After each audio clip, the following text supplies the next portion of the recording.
Welcome, world, to Life, Love, and Wellness Global, a worldwide wellness movement. I am Reverend Sandy Rogers, and as the creator of this historic event, it is my pleasure to welcome you. We come together to bring you this historic event. We have practitioners, holistic practitioners, we have medical doctors, we have spiritual individuals. This event is so lovingly dedicated to my mother, Mrs. Barbara Dean Brown. And my mother taught me like 40 plus years ago about the importance and the meaning behind herbs. And she would always say, we don't know what they putting in those pills, so you better not, get hooked on prescription drugs. And so we listened to Mom, but not all of us paid attention. My sister, bless her heart, was diagnosed recently thereafter with asthma, and she was prescribed prednisone, which is a very powerful steroid. And my sister actually got hooked on steroids, like someone out on the street kind of hooked, like on heroin or crack or something like that. And so my mom and my sister are both on the other side, living in the other dimension, but they're upholding me, and this is dedicated to their memory. So we don't want to come and make you change your mind about what you're doing. We just want to provide information to you, something different, so that you have options to choose from, so that you're not stuck. Because the environment that we now live in, the fast foods, the toxins in the air that we breathe and in the water that we drink, and the processed foods, and all of that is causing havoc on this precious body temple. So God created our bodies to heal themselves, but they can only heal themselves when they're fed and they're nourished and they're stress-free. And so the 60 or so or more experts that we have are bringing you this worldwide wellness movement in an attempt to share their testimonies and their information with you. So we have from age 14 on up. I don't even know what the oldest age is. I think 88 or something. So you see, that's a wide range of knowledge that we're bringing you. And so we hope that you come and that you get all the knowledge that you need to affect a positive change on your life, and share this with others. It's free, it's online, and so we're just so thankful that you decided to be a part of our listening community, the viewing community, and we certainly appreciate you for giving us your time of day and your energy and your efforts to being with us and to being a part of this historic event. We have pulled together people of color for you, by you, right? So we want to make sure that you understand that we too, melanated people with color, can enjoy, practice, and participate in some of these modalities that others have been doing for centuries, and that is pretty new to our community. So we talk about Qigong, we talk about meditation, yoga, spiritual work from a different perspective than religion. So we talk about the spirituality aspect. We talk about abuse in the families. We talk about all kinds of subjects because we know that in our communities there are layers and layers and layers and layers of stuff that we never talk about that's causing a negative effect on our bodies and its healing process. So we address it, whatever it is, and we hope that you will benefit from the many experts that we have, and that you walk away with lots of knowledge and lots of new information, and that you become fully empowered to share information with others. So thank you for being with us. We love you and we bless you, and we look forward to doing this again. But thanks for being here with the first one. We appreciate you. Love and wellness. Life, love and wellness.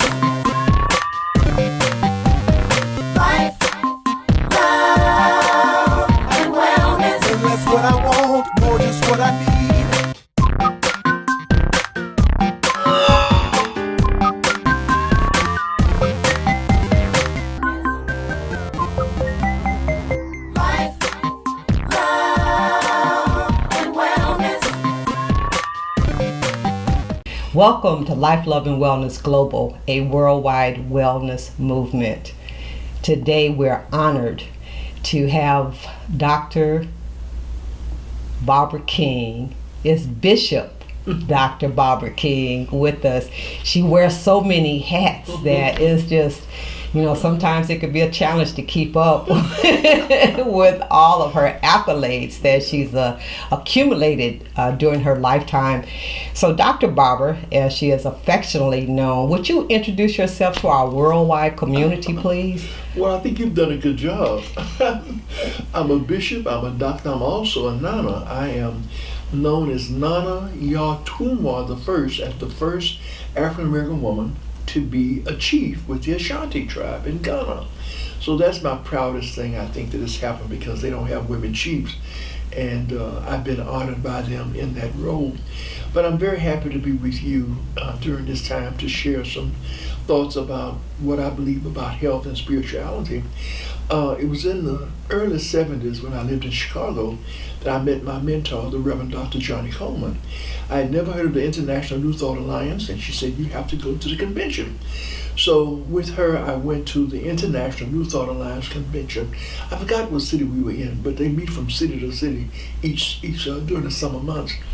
And it was there that I first heard about spirituality, because coming out of a Baptist background, we didn't talk about spirituality. We talked about religion and the Bible and knowing your scriptures and going to heaven, and that was good. It was a good foundation, because you have to come from some foundation to move to where you are.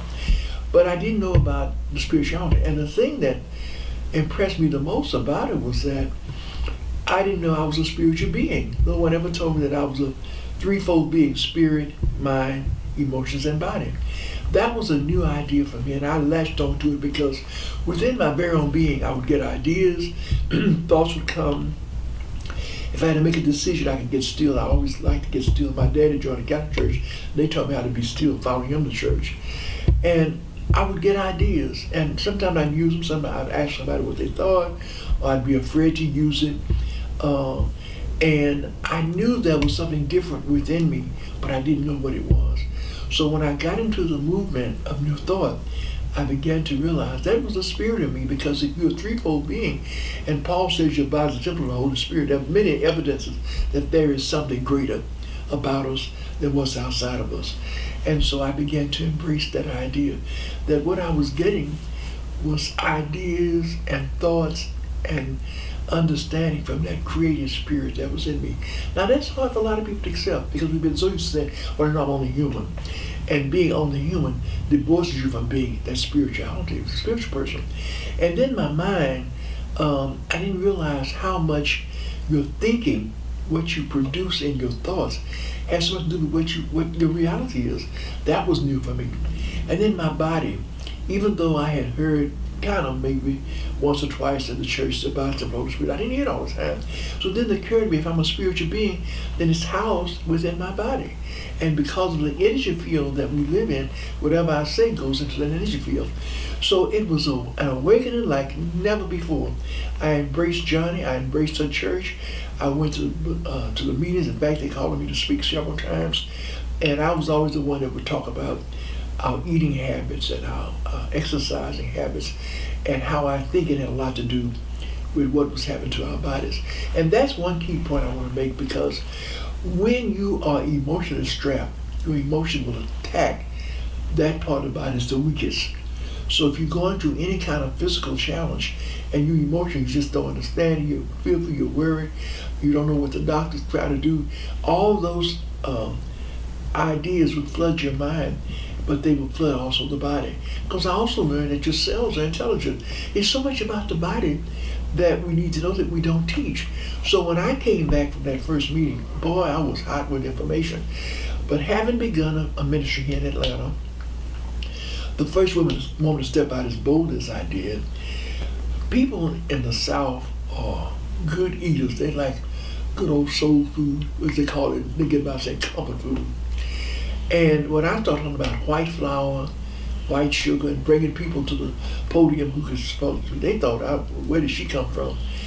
But finally, I think what has embraced Atlanta, some people have come in especially from the East Coast, that have embraced healthy eating for a long time, have embraced being a spiritual being for a long time, and now we've been saturated with health food stores and all kinds of conferences. You're saying that, Lead. I love your book on the groceries. I gave you the name. God's Groceries. But it's such a wonderful book. I got it at Dr. Mark Armstrong's place. I said, I gotta have one. I can't wait to get one. I'm gonna buy this one. But we're being flooded now with people coming with what we need to hear about vitamins and herbs, and that helps us a great deal. People have now found out what their blood count is, what they should or shouldn't eat. But when you think about spirituality, it's really a way of living.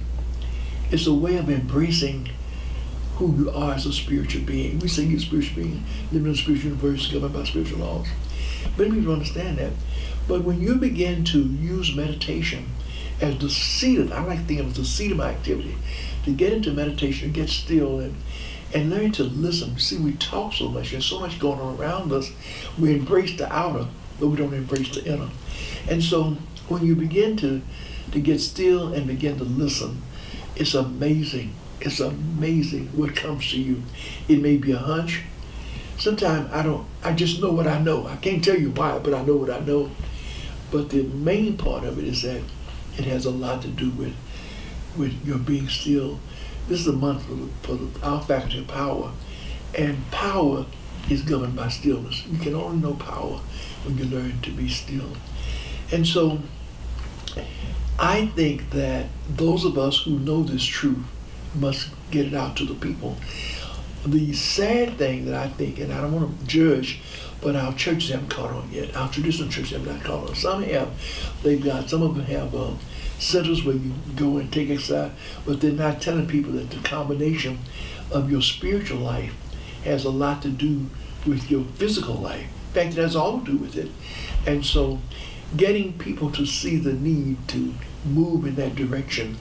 I think I've been blessed because my background is social work.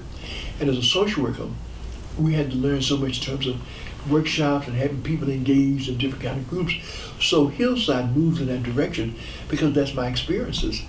But I'm working with as many people as I can to get them to see the need for embracing more of the spirit world, if you will, than this outer world, because the way we're going now, there's enough to keep you almost afraid to live. And you have to embrace fear. Fear is there. People are worried about the economy, they're worried about Social Security, worried about the Medicare, health insurance, worried about the actions of our wonderful president. So when you get all that and you get that into your mind, you don't have time to think anything else but that. So as I say to people, when you get afraid, find something to say that will embrace you so you can get that fear thought out of your head.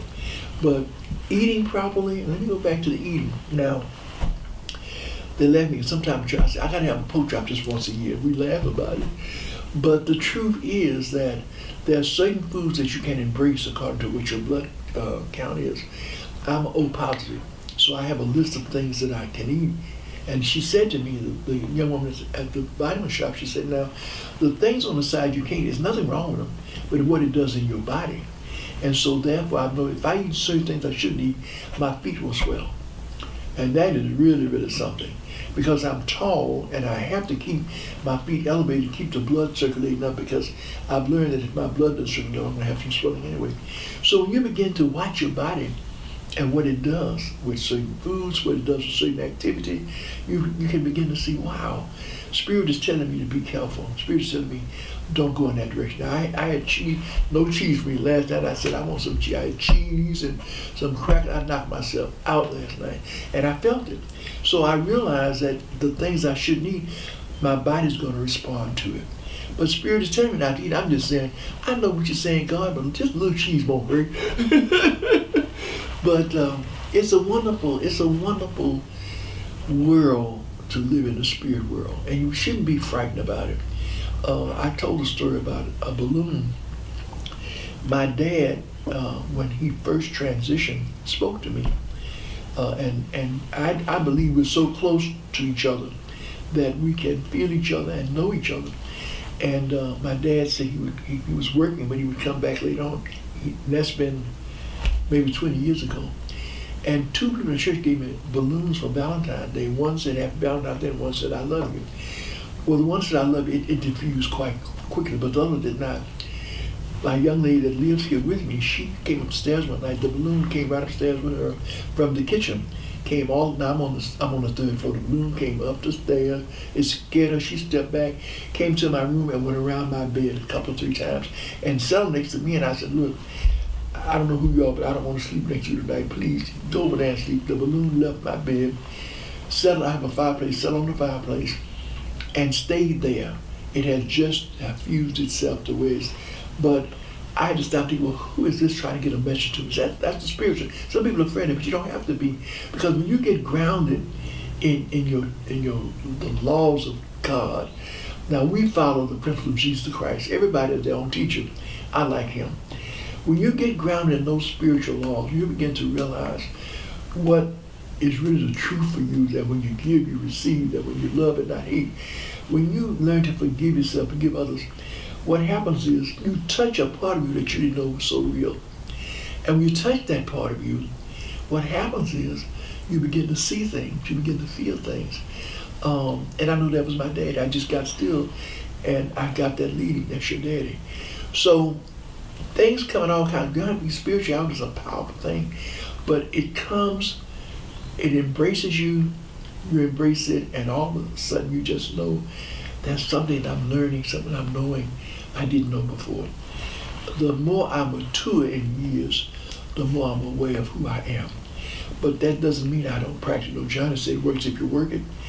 That doesn't mean I have to work it. I'm like anybody else. If I stop working, I'm back to square one. So I have to keep up my meditation, I have to keep up my readings, I have to keep up what I believe to be the truth. When you teach people, you must live what you teach. So therefore, they say, well, you look, you know, you're 87, you don't look 87. I said, well, how am I supposed to look? So I'm just looking like I'm supposed to look. But the truth is, when you embrace your spirit, spirit has a way of keeping you young, keeps you youthful, because spirit is forever. It cannot die, and it's not old, it's not young, there's no age. So you can't help but be beautiful. So I'm very thankful for that opportunity to know that. I went to see Young Van Zandt at the Fox Theater last week, and I decided I'm not going to wear any makeup. So I had on no makeup, and I love eyelashes. I didn't have no eyelashes, but I dressed properly. But I said, if they say I'm beautiful like this, I'm gonna give it a try. When I got there, of course, she knew I was coming. She had arranged special seating for us, and with my guests. And when we got ready to leave, her manager came and said, we want to interview you for a documentary. I said, excuse me? And I said, oh my gosh. And they took me out in the outer areas of Fox, where they sell the hot dog and stuff. And I sat there, and they interviewed me for her documentary. But when I sat there, I looked at my little friend, just McCloyd, and I looked at my guest, and I said, hey, honey, you look beautiful. I said, I'm going to have to leave that tonight, because I like my makeup. But you see, at that moment, it's not about the makeup. It's about what your spirit brings forward. And I talked so with him that he said, I asked every question you go ask me, because once I start talking, he said, you answered everything I wanted to know. But I had to stop and think. You went there in love. You sat there in love. You love Iyanla. You love what she does. And people coming to me that I didn't know, saying, hello, to Dr. Key, because she acknowledged that her church was hillside and I was a pastor. And I just realized, you're beautiful no matter what. So don't worry about you didn't have on the lipstick, you didn't have on this. You were dressed properly. You chose to do that. You wanted to relax. And so you did. So it's okay. I have not seen what they filmed. They didn't show me that night. It's a divine order. But again, your spiritual presence will allow you to be comfortable no matter where you are. And so that's my story. I know I'm a spiritual being, and I work at it by making sure that I take time to be still and to listen, and to know. The other thing is that, and I'll close with this, when we get a message, we sometimes don't receive it, or we receive it, we don't use it. One thing about spirituality, when you get something, you need to be able to say yes to it and know that it's coming just for you, not for everybody else, but for you. And so many times we find our friends our confidants we think to talk to, but everybody didn't get the message. And so sometimes they will mislead you with what they think is right or wrong. And you have to realize that it was right for you from the beginning. And with that in mind, then just take off. Follow every step. Don't be in a hurry. Don't get frustrated. But know that whatever's happening, because you relied on that inner presence, it can't help but work out okay. So that's my take on spirituality, and that's my take on knowing that God is good all the time. So, Dr. Barber, taking that same philosophy that you were just telling us in reference to not sharing what God has put in you to do with other people, I remember, 25 years ago, whenever you experienced a health opportunity, you were very deliberate not to share it with everybody. Right. You would do what you needed to do, and then you would come back and let us know. Right. Can you address that with the importance of why that is so important? Well, it's important because so many people have their own ideas about what should and shouldn't be. And I learned very early in the movement that people don't always pray in your honor either. That their prayers may be prayers against what you're doing. That there may be prayers for your healing, but you don't know that. So when you don't share it, it gives you time to meditate and build your faith to know that you'll be okay. Now, that has been mistaken by many people. It's happened to your side. Somebody said, well, you said don't tell nobody. And next thing you know, they're almost out of here. But that has nothing to do with whether you're out or in, and do with your desire to live. And so when you do that, then people can't talk about it. Oh, my sister had that, or they always align you with something else that's like that.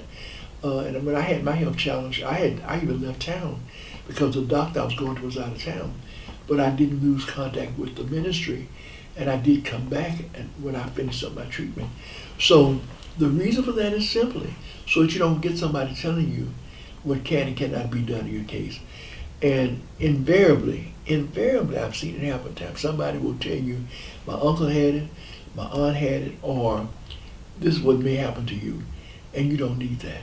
Now, it's not the easiest thing to do for many people, but I've learned to just keep quiet. And if I mention the disease, they say if you talk about it, you bring it back. So I'll just say I had a health challenge, or with the big C, but never giving it the power. You have to be careful about giving a disease the power. So that's where I am on that one. Very good. Thank you so much. This is a documentary to help people around the world with understanding ways that they can partake in self-care. Is there any last words of wisdom, advice, suggestions that you would offer to the world as far as living a healthier lifestyle?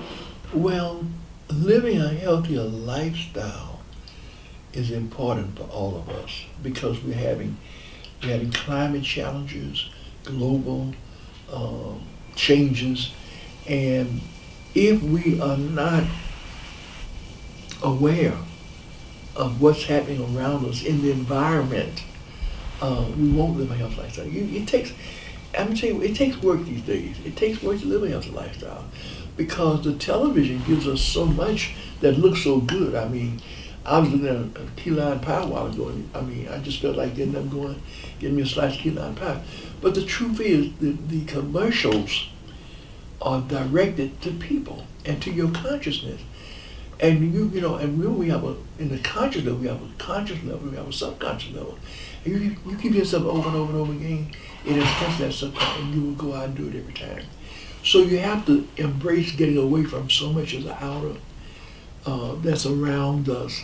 The sandwiches too from a hot dog, too fundamentally good, but you don't know what's in that hot dog. We have to begin looking at when we buy things to see what the sodium intake is, what the sugar intake is. It may not be the truth all the time, but at least you got something, you know that you can do this. So I would suggest that people be more aware of who they are, their own body temple. Listen to the body. The body will tell you things. I'd be aware that my environment has a lot to do with what I select to do, and I'd be aware that in the midst of it all, I can live a healthy life. I think that with the meditation, with the listening ear, because we hear but we don't listen, with the listening ear, and with the idea, my desire is to be healthy. I had a fall last year, and my knee has been slowly healing, but I learned something. I've been walking all over the place by walking cane. The barometric pressure has a lot to do with it. So when it's raining and cold, my knee is wonderfully acts up. But it's been 80 degrees. I've been having a ball. I said, just go, girl, look at you. So the point is that being aware of yourself and your body temple, what the environment does for you makes a big difference. I think that if a person has a desire, I've been in physical therapy for a year now, and I've lost a lot of weight that I would never lost, and I've been in physical therapy because you try to exercise. I'm a couch potato. I sit on the side of the writing my sermons. We got all kinds of stuff we do that we know we shouldn't do, but the exercise with them has done a lot for me.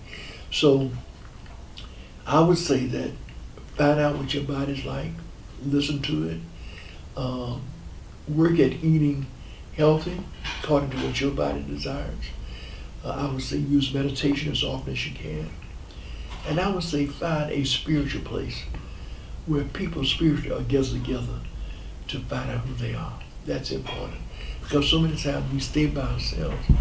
But when you have a spiritual place where people are teaching these principles, it makes you much, much better off.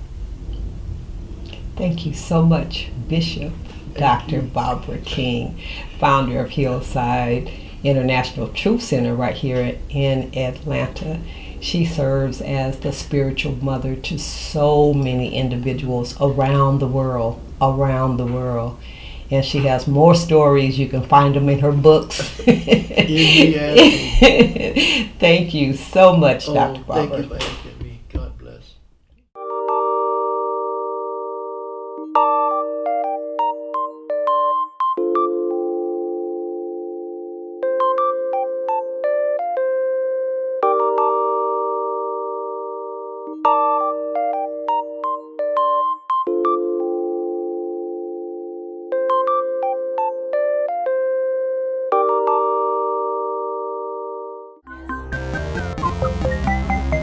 Life, love, and wellness. Tonight we have with us the faith-filled, energetic, compassionate Jill Cromartie. Now with Jill, and I want to say this as an introduction, I met her as she was doing Qigong. And as a master practitioner in Qigong, she was always so zen-like and so peaceful, and she taught the movements. But in getting to know Jill, her life is so much more than Qigong, and so that's where we're going to come from. But first, let me introduce, or have Jill to introduce herself to you in the manner that she would like to. So Jill, would you tell us who you are? Well, the first thing I would say is I'm not a master of anything. I'm on the path. I have my place on the path. There are people that are so much more experienced than I am, but you know, I find my place and I just go with that. I grew up in Scotland. I spent most of my life in Scotland, and then had a spell in Italy before actually going back to Scotland and then coming back to the States. So here I am on the unwinding path, and who knows, this is me, and let's chat. Okay, let's do it. So Jill has written a book, and it was for her family, for her nieces and nephews, to share a part of herself with them, and just an excellent book. I was impressed because she made this trip by herself with just a backpack on, and she met all these beautiful souls.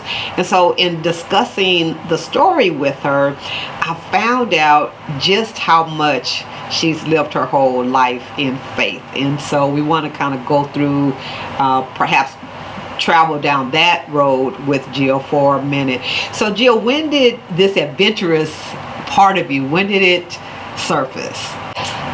Oh, I know that as a kid, I always had two things in my favour. I always had something I was really passionate about, and I always had the dedication and the willingness to practice. And so I found that with passion for anything and putting in practice, then that's pretty much all I need. I won't say it's all everybody needs, but I know that it's all that I need, and all that I needed as a child growing up, and really all I need as an adult too. So my real passion as a kid was what you call soccer. We called it football, but it was soccer for me. And I asked my parents, when did I start kicking in football? And they said, well, when you could start walking. And so it was a great thing just to have something that I loved. And the only problem, and maybe the great divine was having a bit of a joke, because I happened to have that passion for a sport that really was not accepted for females. So I grew up in a country where soccer was a man's game, and really there wasn't much opportunity, but I don't know, it didn't prevent me. I still carried on playing, and then one day something magical happened. I was watching my brother's team play, and they had an organised league, and they were playing this was under 11 years of age, and they needed an extra player. And this was my opportunity, and so the coach said, do you want to play for us today? I said, yeah, of course. So I went on, and one of the things that I found as a girl growing up and playing in a boys' team, in order to be accepted, just accepted, I had to prove myself worthy and prove myself better. And that kind of fueled my passion. That, it was just another thing for me to say, great, this is good, this is fuel for me, I'm going to use it that way. And so I got to play in the game, and boy, they were surprised. They suddenly realised that, oh my goodness, here's someone who's much better than all of the boys.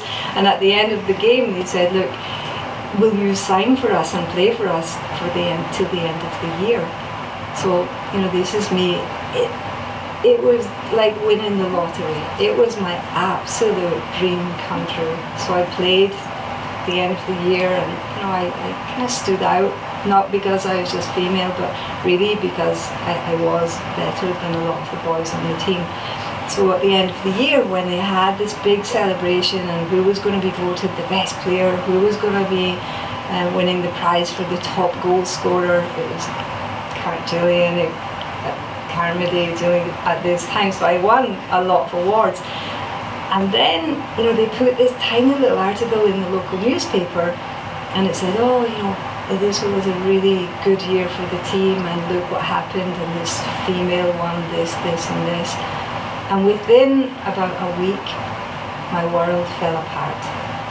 It fell apart because I then got a letter from the Football Federation, the governing body of soccer in Scotland, and they said, oh, we didn't realise you were female. You're now officially banned from playing soccer. And I just cried. I was so devastated. I didn't understand it. I said, look, I'm not doing any harm. I'm just playing a game that I love, and no one's getting hurt by it. It's just why. I was 11, and I didn't know why. And then, this was 1976, and the Sex Discrimination Act had just come out in the UK. And so, the media, a lot of the paparazzi, thank goodness there wasn't the internet, thank goodness there was no Twitter or Facebook at the time. But, I went to school, and my teacher said, oh, I'm sorry you got banned from playing football. And I said, how do you know? And she said, well, have you not seen the newspapers and the billboards? And suddenly there was a vulnerability. And the disappointing thing was, I then received a letter that was it was hate mail. It was the start of hate mail. And it was things saying, "Oh, we're so glad that you were banned. This is a man's game, and you should be learning how to wash dishes and cook food and everything else." And you know, I grew up. I realised that, okay, I'm 11, but I'm getting some messages here that are pretty strong, and actually, as an 11-year-old, I had that fighting spirit that was, I'll show you. It's like, I'm still going to do it. And so I managed somehow to find a way there was a female team, and they said, come and play with us. It just so happened that the youngest person on the team was 21. And the ages range from 21 to about 35. And when you're like this high and 11 going on 12, it's a big step. But you know, I still had the passion. I still wanted to play, and I still carried on playing. And even, you know, I kind of set a couple of records for achievements and things. But then, you know, football left me. It left me for a while, and I went in different directions.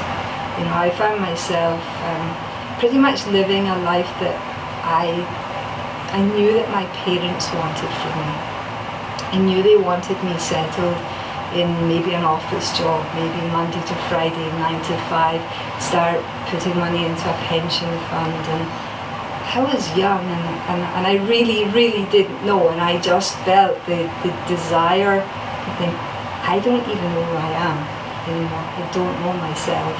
And that set me off on a path of just kind of seeking and thinking, okay, what is it? What is life about? What am I about? Who am I? What am I about? And so I packed a rucksack. This was, I think I was about 21 years old. I left my really steady job, left everything in Scotland, and I said to my parents, I'm going off to Europe. And I went off, and I ended up selling hamburgers in a place in Denmark, and living in a tent, and being on my own. But I learned more in probably 4 weeks of being on my own than I'd ever learned in the 21 years on planet Earth. I learned so much about myself in silence. Who was I? What was I like when I was faced with my own silence? What was I like when I was away from all of my familiar territory? What was I like when I was engaging with foreign people? Because growing up in Scotland, it was fairly sheltered in, you know, the 80s and things like that. So, you know, that was incredible. And I found myself just saying, okay, I'm going to go around Europe. I'm going to hitchhike my way. And I just, when people say to me, were you not scared? Did you not have a lot of fear? And I think part of it would have been my own naivety at the time, but another part was trust. I had a tremendous amount of trust, and I still do. I still have a lot of trust. And even though I didn't know where I was going, I would wake up and not know which direction. I'd look at a map and think, let's go here. And one day I decided, I was in Spain, I wanted to go to Greece. And I just set out with my thumb and hitchhiked my way to Greece, and still trusting in humanity, trusting that, and I think that's beautiful. I mean, it was wonderful to feel that. And so, you know, I went on all the ways, and it just set off this absolute passion for me to just keep moving, keep discovering, keep meeting other people, and all the time parts of me were being revealed as well. And so I ended up, you know, after a few months, I thought, okay, this is it. I've learned a lot, I'm going to go back to Scotland. But then I still had this desire to travel. Now travel was my great passion. This is what I wanted to do. And, you know, one day I just said, I would like to go to Israel. I didn't know why. I didn't, you know, there was nothing that, I don't have links or anything, but I really wanted to go. So one girl that I'd met in Denmark the year before, we remained pen friends, and so I said, I want to go there, and she said, I'll meet you. Now, whether or not she was going to be there, I don't know, but I turned up in Tel Aviv, and she was there. And we ended up, we worked in a youth hostel, And then we started to travel through Jerusalem, learning. This was the best geography, the best history lesson I could have ever dreamed of. I would fall asleep in history in school, in class. It was just heavy subject. I didn't really like it. It didn't inspire me. When I was living it, when I was going to the places, learning on site, it was a new world for me. So we did this, and then one day when we got to the south of Israel, we said, what will we do? And we said, toss a coin. And the coin said, go into the desert. And we went into the Sinai desert, and we came across a tribe of Bedouins, and they welcomed us as guests. And we stayed, I think, for probably about 6 weeks. And all we had to do was walk the camels, get some water from the well, and just really sit around in community. And I think it's one of the most beautiful experiences of my whole entire life. We didn't do anything. We were just being. And we were just being in that community. I can't even remember what language was spoken, but I understood them and they understood me. And we would, just play backgammon. Eating was a great ritual, just everybody in the chief's tent and sitting around and sharing food, sharing stories, sharing just our presence. Simple. It was the most simple existence, but it touched me deeply. I would never ever forget it. But what's particularly interesting about that part is one of the Bedouins was going up to Egypt and said, do you want to go to Egypt? Would you like to see Cairo? And so me and my friends said, of course, let's go. So we went to Cairo, and they had some family there, and they let us meet their family, and so everything was just incredible. I went back to Scotland. I decided that's it. I've done my traveling. I'm going back into sport, and I'm going to do physical education at college. And I started to study physical education and sports coaching, and one part was soccer. I had to start coaching and teaching soccer, and my passion for the game just reignited. And this was me now about 23, 24. And I want to start playing. And if there's a possibility, I don't know what's going to happen, and I got invited to play a tournament in Amsterdam. And we had one day off. We were in the city of Amsterdam, me and my colleagues from the team, and then we were just sitting daydreaming, and suddenly I turned around and I saw a person, and it was the Bedouin from the desert. And at that particular tournament, there happened to be an Italian scout for a team. They offered me the opportunity to go to Italy for a trial to become a professional soccer player. And that was just incredible, the links and how everything was just mapped out. And I didn't know I was going to end up there, but I just was being led, and I was willing to go. And so when I got to Italy, it turned out that they were only allowed one foreign player per team.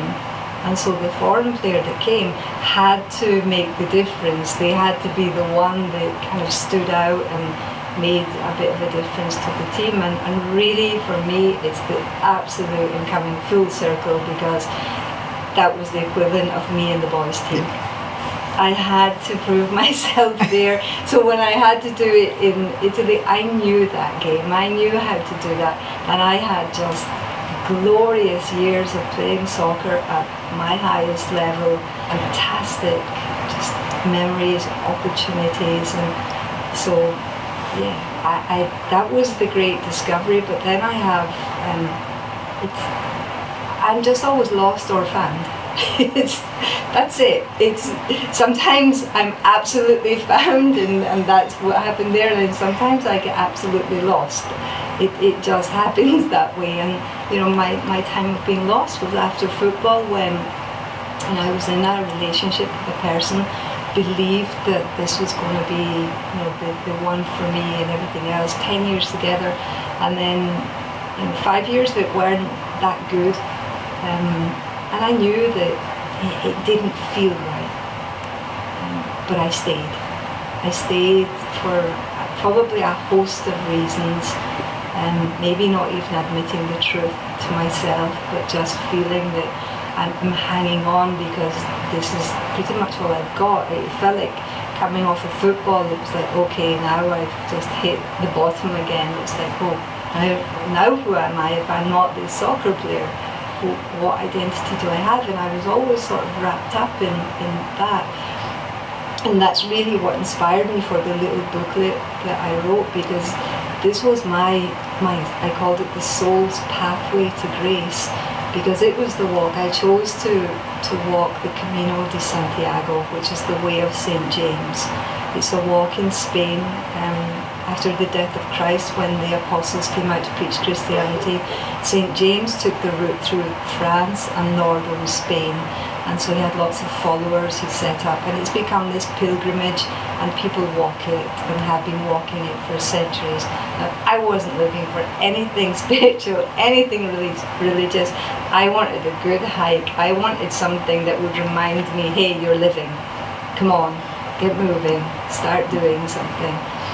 And so once again, and now I'm in my 40s, I put the rucksack on and I turn up in the middle of a little town in Spain, not a clue where to go, what to do, but just having the ultimate faith of just go, it'll be okay.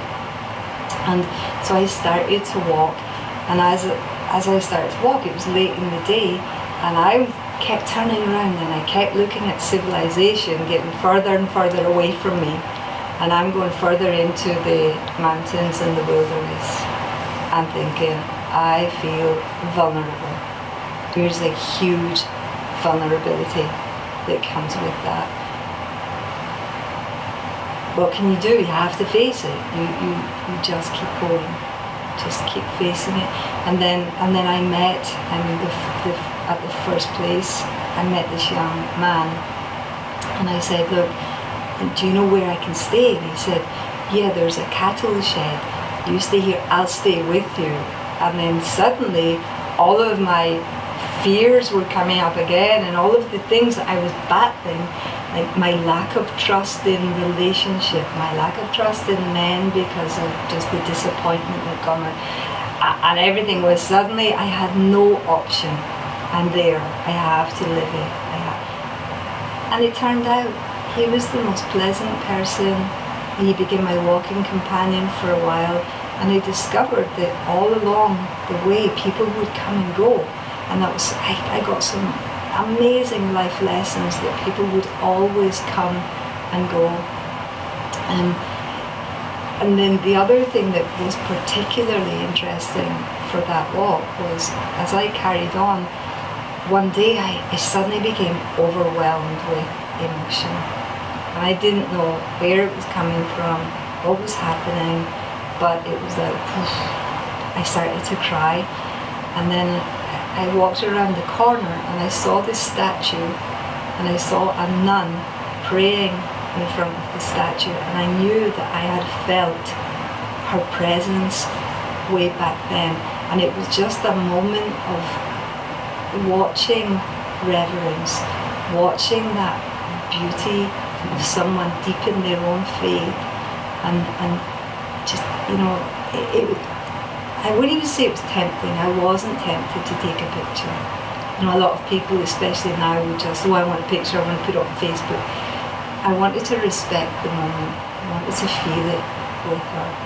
And then my emotion calmed down, and I moved on, and I got to my next point. And at the next point, I met this young man from Spain, and I was thinking, I know him.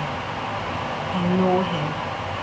Obviously, I didn't know him, but there was a feeling, and I think that feeling is in the Celtic wisdom. It's the anam cara. It's the friendship, in the sense of belonging that comes when you meet a soul friend, when you know that there's always been a connection with other people. And his point was that he said, oh, I was so touched, I met this nun and I prayed with this nun for a long time that day, and so suddenly everything is starting to make sense, and it's deepening my own faith. It's deepening my own faith, and I'm always going into the unknown, but you know, I just want to do it. I just want to keep going with it. And so, you know, the walk carried on and everything else, and it was beautiful. I learned, like I say, so many lessons on it. But one thing, once again, if you remember the Bedouin when he turned up out of the blue, at the end of the Camino, which incidentally is about 500 miles, I walked 150. I had 10 days. I had to make tracks, and I was contemplating: will I take a train back to the place where I have to get the flight home, or will I take a bus ride? And it was going to be about 10 hours on the bus, and I thought about it and I chose the bus. And so we set off on the bus journey. I was ready just to rest, and the driver said, well, we have to make a stop just for 2 passengers, and he made his stop, and who got on the bus? The nun. And I drifted off to sleep with absolute contentment and knowing that I had been changed by that pilgrimage. I'd been changed, and I'm constantly being changed, and that's the beauty of coming back even to Qigong. Is that's what I like about it. It teaches us about transformation. Everything's transforming. Every day turns into night. Our breath rises and falls. It comes and goes, and there's always this movement, and there's always the opportunity. It's our awareness. It's not special, and believe me, I am no means a master of Qigong. I've been studying for 20 years. I consider myself a beginner, but it's such a beautiful way to live, and that's truly, I could travel all I want, but I find myself when I do Qigong as well, and that's pretty much most of my story. But you know, it's such a wonderful lesson that could be applied to stepping out, like in a new career, or leaving your hometown where you grew up because you like it on the other side of the world, you know. And so those acts of faith, what you exhibited, you know, can be applied to all of that. And there was so much of you, like you said, that you learned in those processes. I think that's such a powerful story. I think one of the things that hinders us more than anything is expectation. We want to know the end result. Tell me what the end result is going to be, and then I'll decide if I'm going to do it. Good point. If I don't know what the end result is, then the chances are I'm probably not going to do it. I'll just make an excuse, and there's always going to be a million excuses to do it. But really, all we're doing is we're undermining ourselves. We're not taking the opportunity. And so what if it doesn't work? So what if we don't know? And really, they're both the same. They're failure or success. It's yin and yang. It's both things. We're always going to have, you know, even my football, I had moments where I was described as someone with magical feet, and then I was described as someone with 2 left feet. But they're just labels. But it's still us. It's still us at the end of the day, and it's us being willing to be us. Just be willing. Yeah, I mean, I still meet all of my vulnerabilities. I still meet some of my fears. I still meet, and I will always meet them. It's just the way it is. But they become less intimidating, and I keep just having faith on the path of I'm just living. And you get the confirmation with picking up the nun on the bus, right? Yeah, yeah. And the bed ones, it's like, okay, someone's I already know. mapped this out, and I'm just joining the dots now, and I'm just seeing a picture emerging, and that truly is, that's heartening. That gives a lot of heart to, and you know, one of the things in the book that I said as well is that I came across in part of the journey when I was getting quite scared, and all I could see was black ravens flying above my head, and I'm thinking, okay, this is a sign, this is not good, they're black ravens, and I didn't know anything about perhaps the spirit animal or anything, and I'm thinking, oh, this is not a good sign. And later on I came to realise that ravens are actually wonderfully symbolic and just about showing us the path of ahead and everything else. But you know, some things we just don't know, and it's in hindsight, it's good. And maybe had I known that, it would have been easier. But then I wouldn't have had the opportunity to live through the fear of it. That's what. That's key. I like that. I like how you said that. Living through the fear of it. There's so much courage in that. And the silence. You talked earlier about being in the silence, and you learn more about yourself. Was it 4 weeks? Then you had your whole first 21 years of life. Especially in this day and age with noise all the time and the electronics, the technology, we're always involved in something, you know, doing something.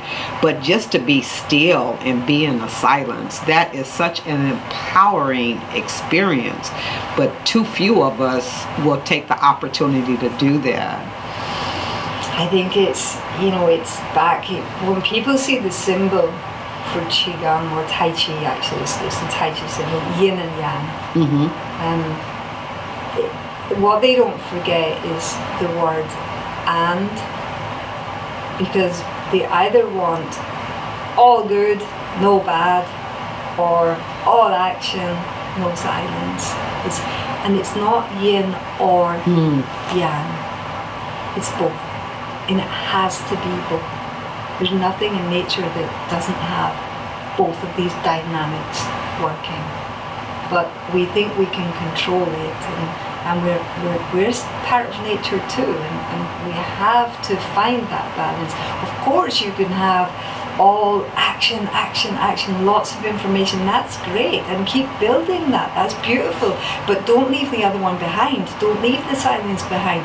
Just make sure that you're having a healthy dose of that too, so that you have the dynamic and the play of both of them that are going to happen. And silence for a lot of people is a scary place. They don't want to go there, they don't want to meet themselves. Yes.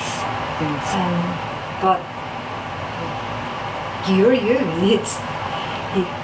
Who are you if you're not you? Right. At the end of the Camino, you meet with someone and they ask you about your journey, and because they want to give you what they call a Compostela, an achievement certificate, just to say that you've walked this path.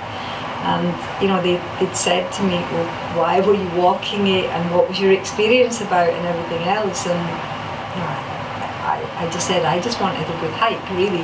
But when I told them some of the things that had been revealed to me and everything else, and they said, we're going to give you this based on your faith in the unknown. It was so I have, and I think that's what I have, is faith in the unknown.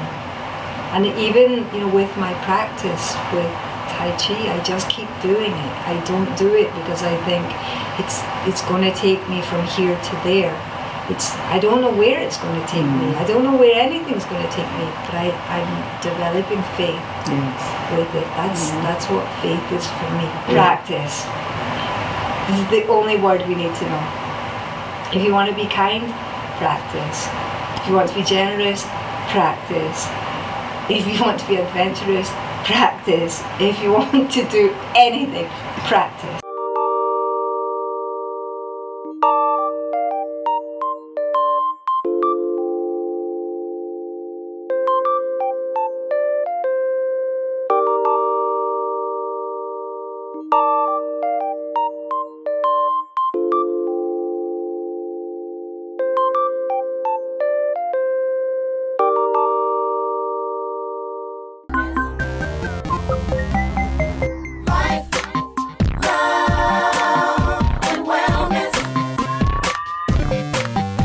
Greetings, loved ones. Keep those peace signs together. Can you dig that? We don't need no division. We had enough of that. Bring them together. I'm going to say that I am Sandy Rogers' nephew, because that's what she would say. A musician, writer, song producer, just a gifted brother, you know, on the earth doing my thing, giving it all I got. How about that? That's wonderful, and thank you for that. You're welcome. And so, you know, we're on this movement Yes. to bring ideas and suggestion, education, and knowledge to individuals, more quality, a higher quality of life. Do you have any rituals that or practices that you engage in now that you think actually adds to that? Well, you know what I'm going to say. Drink of yourself and live. Water of life. That water we make. I just simply call it piss drinking. That means pee in a cup and drink it. It's our prescription. You know, and most folks would hear that and they would say, We call that the factor, because, you know, all of our life we've been taught that the water that this beautiful cistern, or this beautiful kingdom that we reside in, you know, produces something nasty and we must flush it. Au contraire, my brothers and sisters, that water we make of the streets of gold is the truth serum.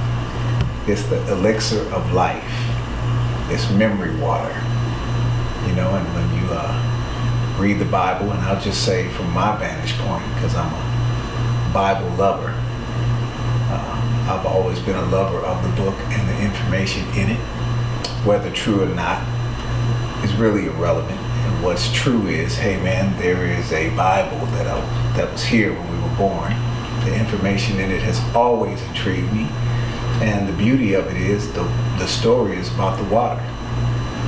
The water separates in the book of Genesis, and in the Revelations, we're back into the water. So I've been drinking my water for 5 years now. And I haven't missed a day since that scripture hit me. Drink waters from thine own cistern. And in John chapter 7, where it says, he that believeth on me, as the scripture has said, out of his belly shall flow rivers of living water. I found it to awaken my mind, my spirit. I haven't been sick at all, because that water that we make, you know, it truly knows us better than we know ourselves. And for those of you that know me, I do a Water of Life Symposium, and it's usually held in September. So whenever you're watching this, go to my website, wateroflifesymposium.com, and get into your water, baby. Drink of yourself and live. So Anthony, I've been in your studio with you today. Yes. And I've watched you as a musician and a music engineer and a music producer. So you're making sure that everything lines up, the horns, the drums, the strings, and you do that with life as well. Yes. So how would you compare that and you're in therapy and wellness? Wow. What stands out with a question like that would be alignment. You know, I just said that the water knows us better than we know ourselves. When we deal with music, for those of you out there that are musicians or musically inclined, you know that we operate in the circumference of 12 notes. Mostly every song you've ever heard has 12 notes, but we dance inside of frequency and sound and space. And that's the key to a good record or a good sounding song, where you play sound, because we operate in a circumference that is limited, just like a disc. And you know, I took you in there today and I showed you multiple sounds, and it's not just hearing sound, it's where you play sound. we hear and feel different things in different parts of our body. So low end or the bottom, or certain mid ranges that pulse, that feels a heart, certain highs that touch the top of the mountain, or those high frequencies, the space where a lot of strings reside. So I dance inside of the universe, and the music to me is an expression of how I see the anatomy and where I would put things to make it come alive. How about that? That's excellent. Yeah. So I'm one of your biggest fans of all times, and I don't have a problem or hesitation, right, when you say, Auntie, do this or do that. And so for me, it was not hard to get into the water, and I'm absolutely loving it. Because it's a spiritual transcending. Would you agree with that, or what's your view Oh, on? absolutely. Yeah. I mean, the water decalcifies the mind. The water, we were born into it. You know, all of us started out in liquid form. You know, in most cases from our mother and fathers sharing of their ultimate pleasure. And along came the liquid that is us.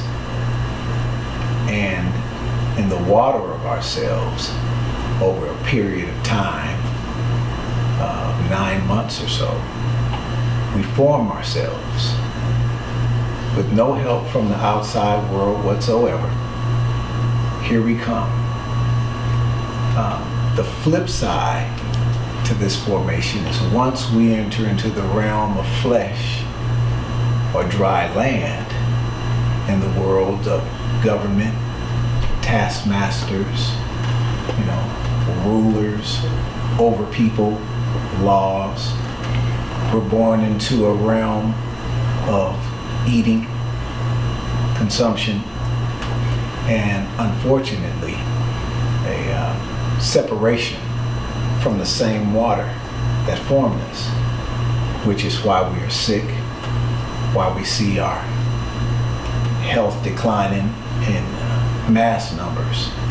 And it's when we return to the water, while we're in this flesh form, that we'll begin to awaken and break up those calcified places that over time, over institutionalization and learning versus unveiling, that we began to see. That's what the water does. The water breaks up all the calcified areas around the pineal gland, allowing the water from the top of the mountain to flow freely again through these beautiful cisterns. I call it the meat suit. And we began to live again. This body's like a tree. And this water that we make is the authentic water that replenishes this soil and rejuvenates the life that preceded us, that caused us to form in the first place, i.e. our ancestors. They get to live again. They all get to commune and reunite. And as they continue to build their relationship in the land that they inhabited, become alive in real time. And you all probably notice that I glow. You can too. Drink up. I love your enthusiasm for the work that you do. Tell us about how this Water of Life Symposium, how did that come about? Oh man, listen, I'm sitting in my room one day with a couple of close family members of mine, Brother Timothy Wells, Sister Casey Weir, and we were talking. And Spirit just moved me. I sat up in my bed and I said, symposium. And then I said, what is a symposium? And I said, look the word up. So Casey, she goes into Google and she looks on Wikipedia and she looks up symposium and it says drinking party. And we all just went, wow. And I said, water of Life Symposium. I have to do that. Now, how to do that when I'd never heard of that was going to be the interesting part, but it also moved the creative gene in me to get started. And I immediately just picked up the phone and called a few people that I knew that drink. You, Auntie Sandy, being one. I said, Auntie, I'm going to have a Water of Life Symposium, and I'm going to have different people speak at it. Would you speak at it? And you, of course, said yes, because I'm your favorite. You know, I called Adria Jenkins Jones, who a brilliant mind, and had her start just putting things together with me. And then the interesting thing is, I built the website myself, so that's where a lot of my creative juices could flow, where I had ideas, I can, you know, put them on a page and then move it around, take some things off that didn't fit, and next thing you know, we got people from all over the world in Sacramento at the Hilton, 2017, talking about drinking their water of life. And we had a piss drinking good time. The energy in that place was just incredible. Yeah. People communing and touching on a place of pure acceptance with one another. Yes. Like nothing I've ever seen before in any type of setting, a church, a synagogue, a mosque, nothing Yes. compared to them. Right. It was incredible.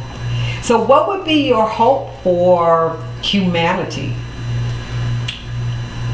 You know, that's a good question, Auntie, because I think humanity is an individual ride. I think, you know, when you look at the scriptures, there's scriptures like, let he that hath an ear to hear, let him hear. That's not something you just wake up and say. The lines are motivated by a previous action. There's something that, you know, resonates with the mind before a line is said. I know because my background is music and theater. So when I hear a line like, let he that have an ear to hear, let him hear, you have to say what motivates someone to say that. And that would be, in my opinion, when you found yourself talking to someone and you're probably passionately giving it out, and you realize by action or lack of action that they're not operating in what you said. And you can feel some kind of way about that. Yeah, am I talking to these folks and they're not hearing me? And I know because when I first woke up to the idea of the water, and that was again through Miss Casey Weir, a sister that drinks her water. She came to me one day with the scripture. She said, I want to talk to you about this scripture. I believe it's in Psalms. Drink waters out of thine own cistern. And as many times as I heard that scripture, I knew right then. I said, I'm supposed to be drinking it. I'm supposed to be drinking this water. Give me a cup. And from that day on, I've been drinking every day. And to the day of this recording right now, it's been about 5 years. So again, my hope for humanity would be in lines of let he that have an ear to hear. Because I realize that everybody is not going to hear this. The calcification goes deep. The self-hate goes deep. What we've been taught to become governed creatures, creatures to be ruled over, it goes really deep. Not everybody's gonna, you know, awaken to, you know, the top of the mountain on this ride, you know. So my hope is that for those that hear, you know, we come together and we drink and we commune, and for those that can hear, as we break away from the conditioning and break up this fallow ground and decalcify our thoughts, that we share that information one with another and share what happens in our experiences to constantly elevate. And hopefully our light will shine, and, you know, for those that can see, and some have said, something about you. what is it that you do? Some will hear and some won't. And for those that do hear, hey, talk to anybody that drinks their water for any other time. They'll tell you it is the greatest gift that you could ever give to yourself. Drink up, folks. You know, I understand the benefits that we receive. Are there other uses other than just drinking the water as well? Oh yeah. I mean, I brush my teeth with it. I gargle with it. You know, put it up your nose. Drop it in my eyes. You know, for those of you that use eye drops, you probably use Visine and Murine. The "ine" comes from urine, right? For those of you that use skin products like Proactive and a lot of other lotions that are, or creams that are for acne and bad skin, they all have urea in it or some type of urine in it. But your water is the best water you can use. I bathe in it. In the book, it also says, when I say the book, I'm talking about the Bible. For those that know me, they know I refer to the Bible as the book. In the book, it says, my cup runneth over, which means you ain't never gonna run out. I am with you even until the end of the world. What? The water of yourself, the fountain of youth. That water, you can't drink it all, but you're gonna always keep making it. Always keep making it. So I drink all day. I drink in the morning, I drink in the afternoon, I drink in the evening, and even still I don't drink it all. So I have some aged urine that I use, and oh my God, is it potent. Man, it's like liquid fire. I use it, I put some in my bath. You know, it's very relaxing. For those of you that use Epsom salt and all of those other things, try putting your water in your bath. You see, you talk about peeing in the tub? Well, yeah, pee in the tub and sit in the tub. And you'll find as you get over the yuck factor, you know, it's a real humbling journey as you build a relationship with yourself, you know, and start being a cohesive unit with your own body. Man, you talking about oneness. That's the epitome of oneness. Drink up, y'all. Y'all thinking about it right now. Y'all watching me and y'all saying, you know what? I think I'm gonna do this. And that's the beauty about it. You don't have to tell nobody because your water's with you. You can go to a room right now. You just go into a bathroom right now, take your cup and just sip it. Just look at it, look at how beautiful it is. And you know, everybody wants something rare, right? A rare painting, or a rare car, or a rare emblem of some sort. Because the more rare, the more valuable, right? Right. Well, how rare is your water? That water that you make, you won't find it anywhere else on the face of this earth.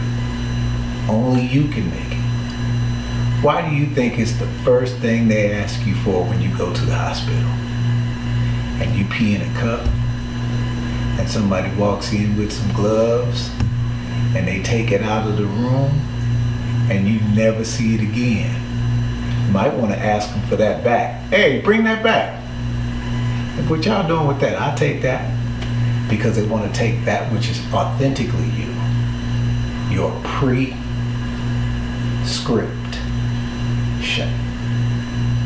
That's that water. So that they can replace it with their version of a prescription. The goal is to keep you sick. Well. Wellness. Well. The water. Where the water lives. Wellness. Actual relationship with the well. Anybody knows, the doctors will tell you that our bodies are what? 75 to 98% exactly water. know why? So that you never thirst again. Look in the mirror, pee in a cup, hold it up, and say those beautiful lines from that book. Drink of me, and you'll never thirst again. And drink up, gang. You heard me. You do such a beautiful job of describing this incredibly free healing agent that we all have. Yeah. Is there any additional words of wisdom, insight, things that you may have picked up along the way that you would like to share with this worldwide audience? Well, you use the word healing, and a lot of people that drink their water drink to heal because illness has preceded, illness has shown up in some type of consequence or some type of circumstance in the body or some diagnosis. And usually healing is what most would start to pursue when they drink their water. Let me share this with you. Healing is the low man on the totem pole when it comes to the water. That just comes with the kit. That's just cleansing yourself from all the foreign substances that occupy the land because we've separated ourselves from our life source. The book also said, my people perish for a lack of knowledge. Now, if you look at what a perishable is, anybody that's ever mailed a package at the post office, they'll ask you, do you have any perishables in your package, right? Because a perishable is a living organism separated from its root and or its life source. The book relates us to perishables because from the water we come, and on this dry land we separate from our life source. It's not just the cutting of the umbilical cord. That's when we're supposed to start replenishing the earth so that we subdue it. And when we forsake a land, just like vacant house, right? Most of you can tell a vacant house. Why? Without even knowing, you can see it in the landscape. Usually the land or the grass is dried up, the trees start to die because there's no water, right? You enter into the house, it's vacant, and chances are there are rats or rodents or roaches because they know when a house is empty. And that's what illness is. That's what happens to us when we separate from our life source and we open the door, we become vacant lots of sorts. And all kinds of substances and foreign objects begin to take over as though they're at home. And all of these fake remedies, there is no wellness that will show up from any other source other than the authentic source that gives you life. So healing is the low man on the totem pole once you start drinking your water. That's the very matter of fact. But wellness is the ultimate goal because beyond healing, there's an effervescent flow of water on display. We are the manifestation of the light of the world right now in real time. And again, wateroflifesymposium.com. Go check it out. Go to the UT news page. There's many articles, many radio broadcasts, including Life, Love, and Wellness, the Sandy Rogers Show.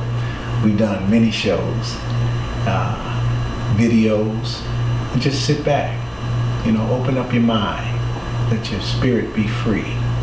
Let's move out of this realm of regurgitating the same old thing over and over. Let's live our highest self, because I promise you, our highest self is found at the top of the chocolate Milky Way, where the water lives. Drink up, gang. Thank you, Mr. King. I love you, Auntie. Love you more. I love you. Can you, Mr. King, Yes, ma'am. I can. share with us how old is this practice of urine therapy? Oh, wow. That's a good question. I mean, in this realm of the idea of time, I would say it goes all the way back to the beginning. And somewhere along the way, we forgot or struggled to remember to drink our water, be it because of the agenda of a few, who knows, but we know our authentic space that we occupy is in the water. That's where we all come from, the water. Now, I think even a better question would be, how long have we been out of the water? And when you come to the Water of Life Symposium, it'll be held 2018 at the Westgate Hotel in Las Vegas. Be there. Not only am I going to talk about it, I'm going to show it to you. How about that? Great.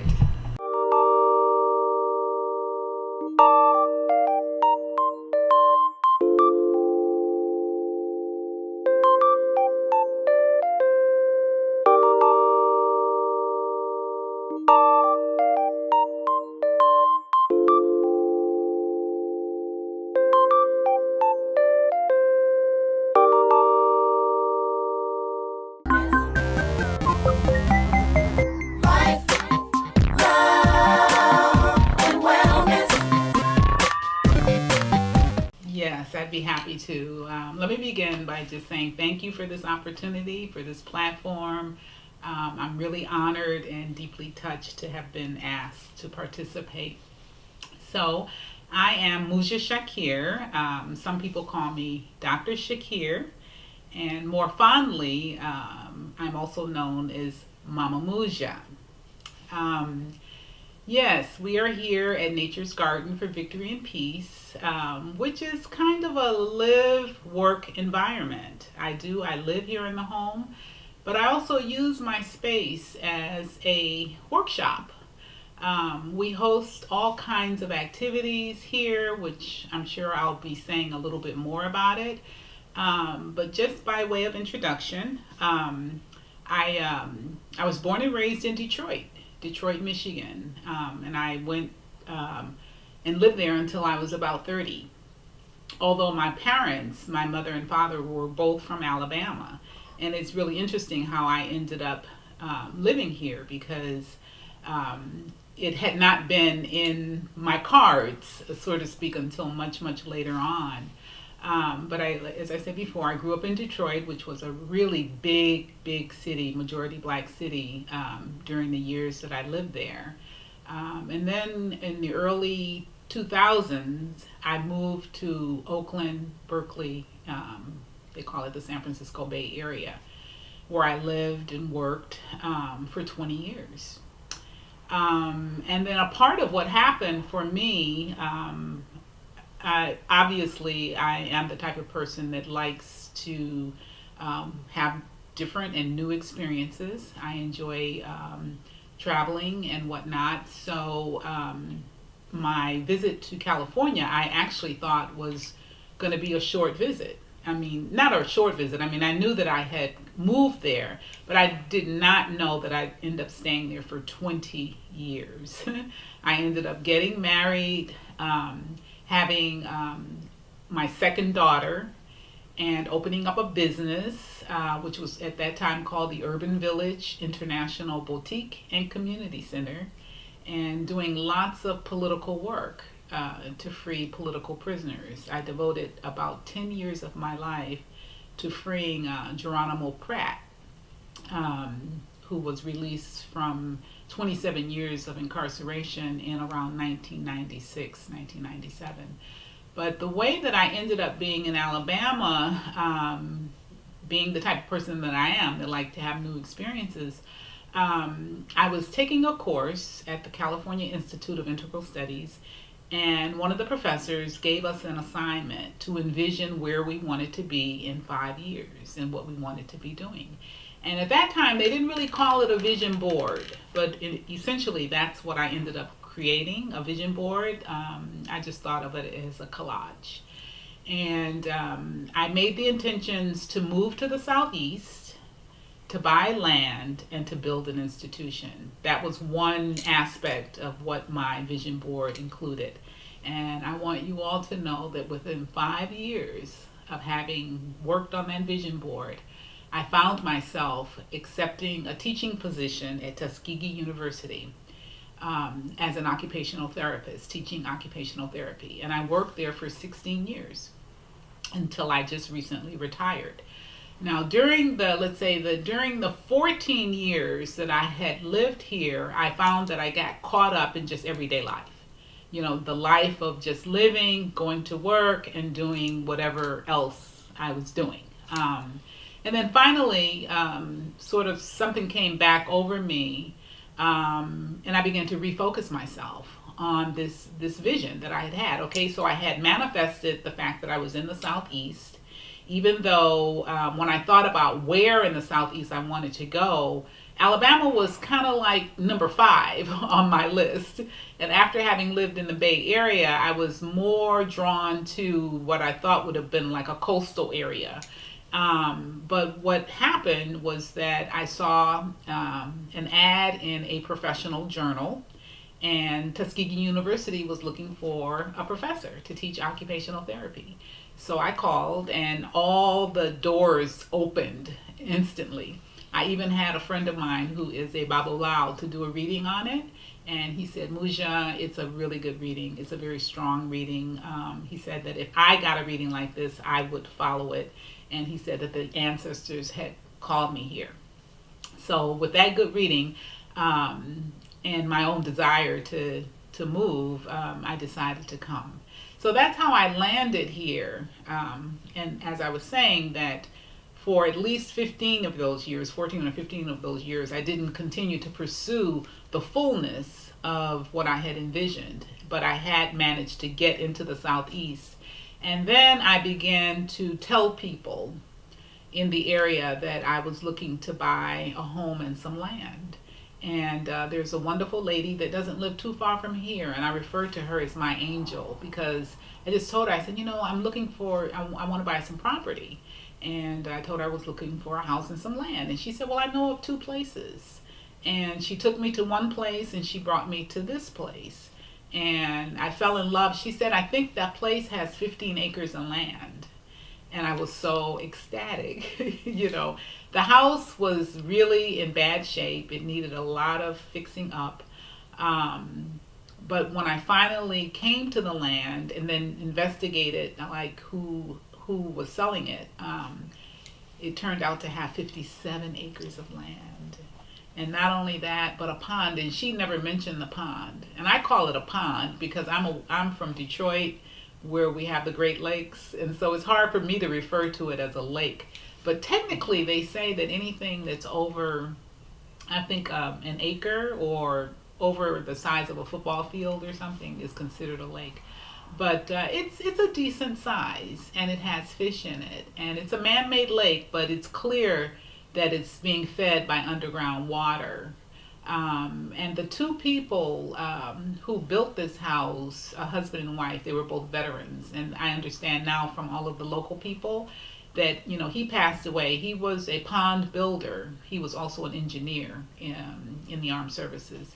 And he clearly built the pond where there was underground water. So you don't, you know, there are fish in the pond, and we don't have to feed them, or do anything. So it's a really nice ecosystem there. So that was very empowering because it taught me the lesson of manifestation. And even after I did the closing on the property, I would come here and I'd go down to the water and I would pour libations and I would pray, you know, and I put all of myself into this desire that I wanted to acquire this property, and I was able to acquire it, and it was definitely a great blessing. You know, the cost factors were really, really good, unbelievably good. One of my daughters said when she came to see the place, she said, "This is depressing." because she couldn't see what I could see, you know. But we made a lot of sacrifices. We were only really able to live in 3 of the rooms. The room that we're sitting in and 2 other rooms. The kitchen needed to be completely gutted. The living room, the dining room, and there are like 4 other rooms on that side of the property. None of them were habitable. And so each year we just did a little bit and a little bit. And so now we're almost done. There's only 1 bathroom that still needs to be done, and then a back porch. But we have turned this space into, I would say, almost like a community center. And it's interesting because I found that I was doing the same thing, and I didn't even think about it. But it's an example of, if you follow what you like and you go towards the things that you feel naturally drawn to, you begin to see that there's a pattern in what you're doing. Even sometimes I study things. I'll pick up a course here or there, and I had a friend of mine say, "Well, why are you taking that?" You know, but it's just like I'm drawn to it, and so that was another lesson. So the idea of putting your mind, body, and spirit into a quest, into a passion, into an idea that you have, and if you really want it, you can bring these things. And these are spiritual principles that are evident, throughout the universe, the power of manifestation. So that was really empowering and very affirming for me to have been able to manifest this land.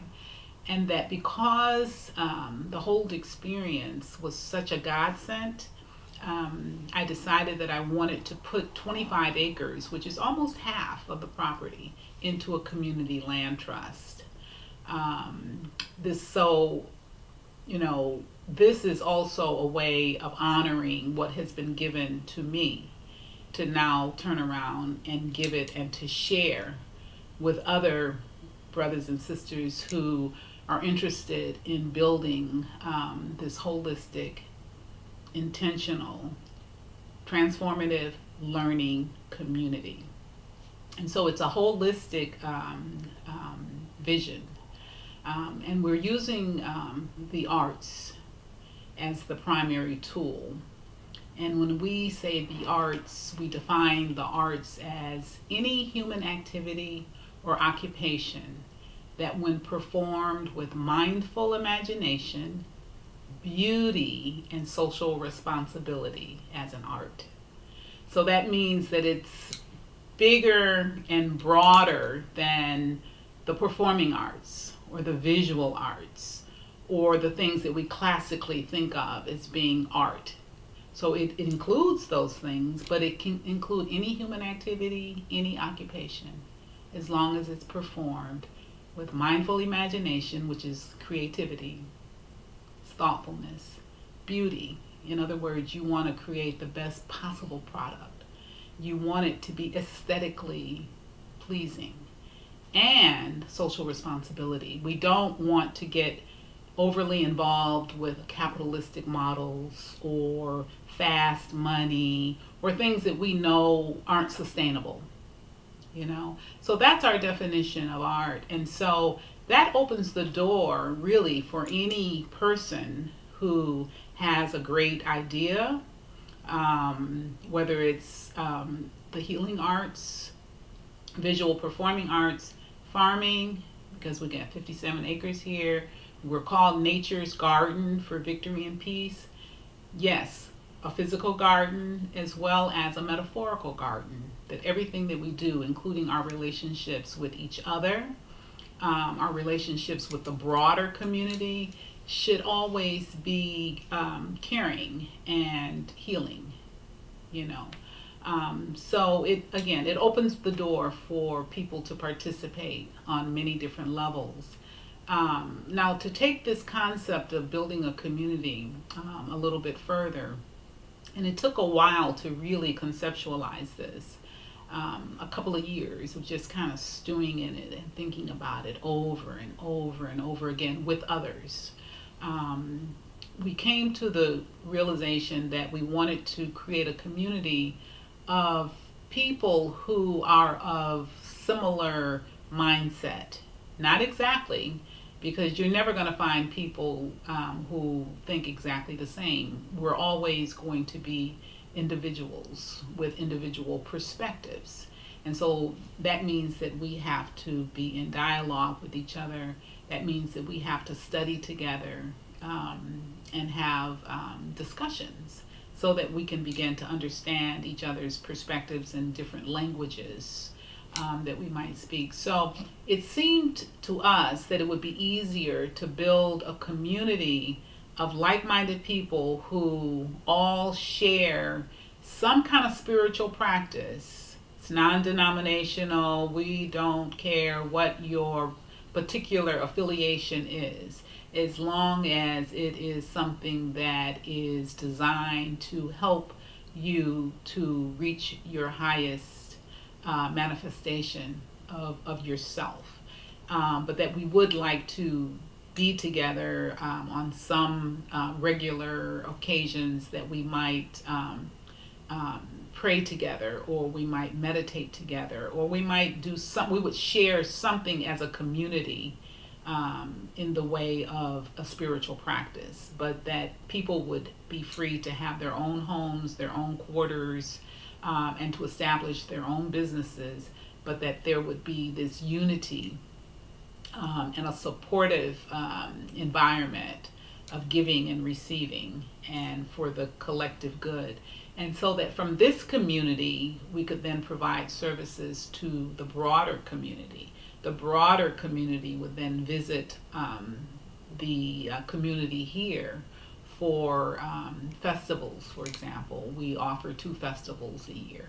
We intend to create an academy that would be somewhat akin to a post-secondary school, where we could begin to train others in some of the different modalities that we have expertise in, and people could complete these programs with a accredited certificate. But that we would also have short courses too, speaker series.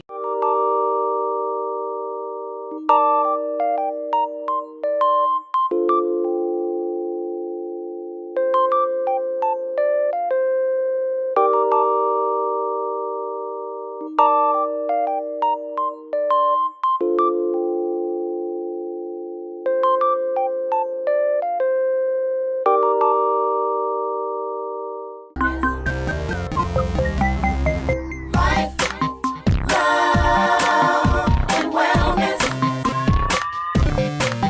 So today we're going to take a different spin on events and circumstances that contribute to the community life and family life. So we have a young man with us. I've actually had the pleasure of meeting and working with him very closely last year, and he has a powerful story to share. So parents, elders, caregivers of young people, I want you to listen very closely. My guest is Mr. James Hardy, and I'm going to have him to introduce himself to you so that he gets to tell you what he wants you to know about who he is. James, would you introduce yourself, please? Well, yes, I'm James Hardy, and I am 16 years old. I go to Jefferson High School, and there is a lot behind me still going to school and me still being here. And what issues did you have to face, particularly as a young person going to school or just being out in your community with your neighbors and childhood friends? There's a lot. For one, I wish I had my hearing on right now, but I don't. But I am partially deaf in one ear, in the right ear, and I am 100% deaf in my left ear. So, and that's one thing, wearing a hearing aid. And on that, when I was a baby, I was born with, I think, I don't know what to call it, but it's something where my attested rib ear was an infection in my attested rib, so I had to have surgery on there, and then the doctors found a hole in my head, which was by accident. So I stayed in the hospital until I think September, because I was born in July. So then I didn't come home till then, and there are a lot of things that I couldn't do, even though I don't do like play sports, because I don't like sports. So, and I won't be able to play sports. And there are doctors that say that I won't be able to learn how to ride a bike because of I guess my balance and the way I am, because of certain things with the medicine they gave me as a baby, which also affected me, and that's why I'm deaf, because they have the medicine has lifelong side effects, and I wish it didn't happen, but at the same time it was either growth the rest of my life, death, or my mother. I guess my mother unplugged everything and just let me die as her first child. And so it was either that or that. So. Well, we're lucky to have you still amongst the living because you have such a powerful story to tell.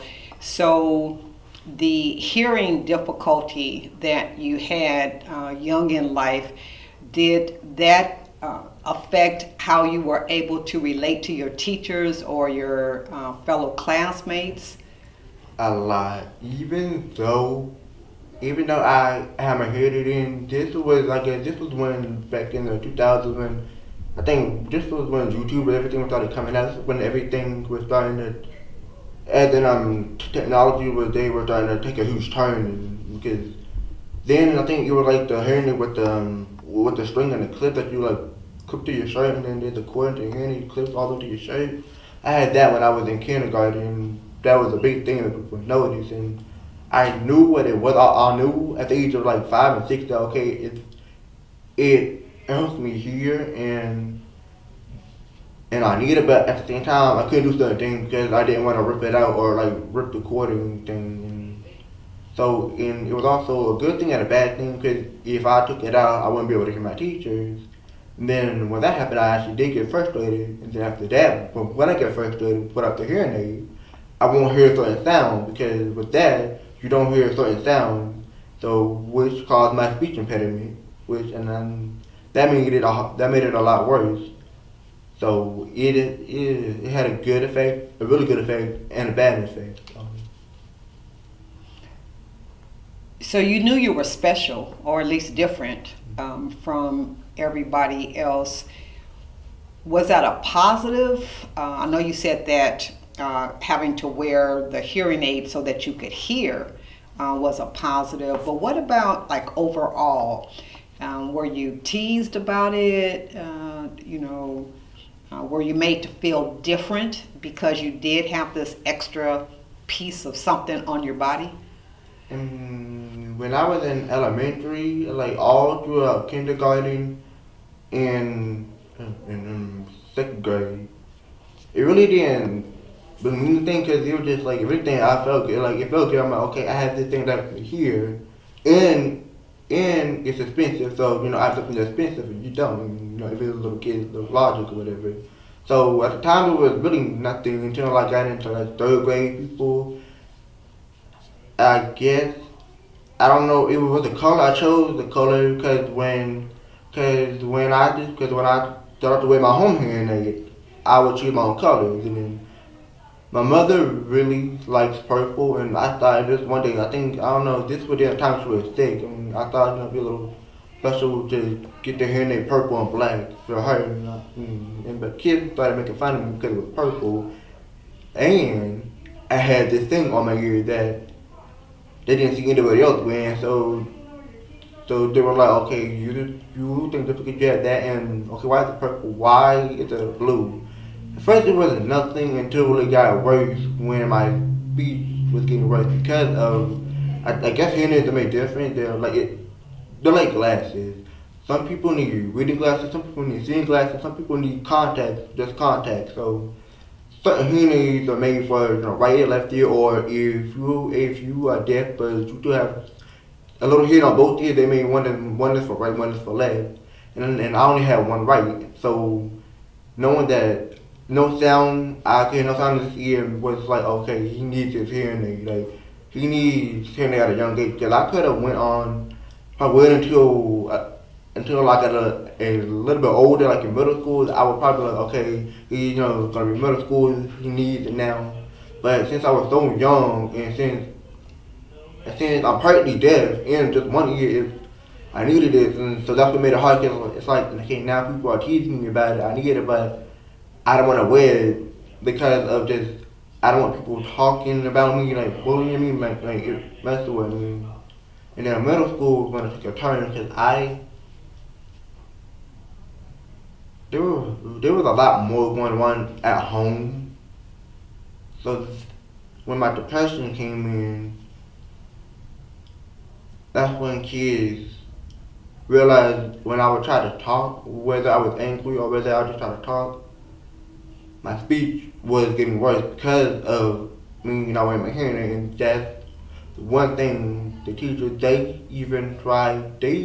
my mom even was like, make that part of his grade, because I was one of those kids, surprisingly, that was actually serious about my grade. So, and my mom knew, but she did it out of love. She didn't want me to go, okay, I'm gonna use your grades. She wanted me to like, without the hearing aid, I wouldn't hear any notes or anything. I wouldn't hear anything with the teacher saying. But in middle school, it was the same girl that I thought she would leave me alone when I was in third grade, third, fourth, and fifth. I don't know what happened. Like, something happened with her family, my family. I don't know. She would, be nice, but then once she didn't get her way with me, or once I would try to get after her, she would always shrink out my hearing aid. And then sometimes in class, I would walk by, she tripped me. But it was just a lot of things, and then she would just have other kids joining with her, like followers. And so where it broke me was the fact that it wasn't just one person, it was people, with other people either that I knew that I didn't know, or just people that I saw would say, and then they would say mean things about stuff that didn't have anything to do with my history. They would just say mean things about me. I guess being the certain words that I don't like using.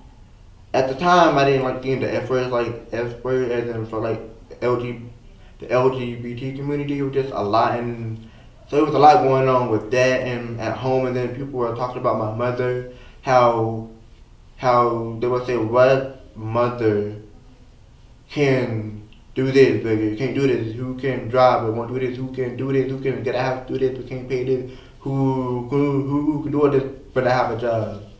And it was just like, my anger getting worse. So when it made me frustrated to fight was if I can't get it out in words, I want to hit them instead of trying to talk it out, trying to calm down. So that's when the violence came. Then I was getting in more trouble because I was the one fighting more. I was either slamming stuff, breaking, like either punching holes in walls, but it just got to the point where like now I'm the one being punished for being hurt, but at the same time, it's like you don't know what to do. You don't know whether you should just stop talking, let them do, run away, cry, or just sit there and fight. But starting in 7th grade, I turned to alcohol at a young age because at a young age, my father, he sold drugs, but he would sometimes drink a lot.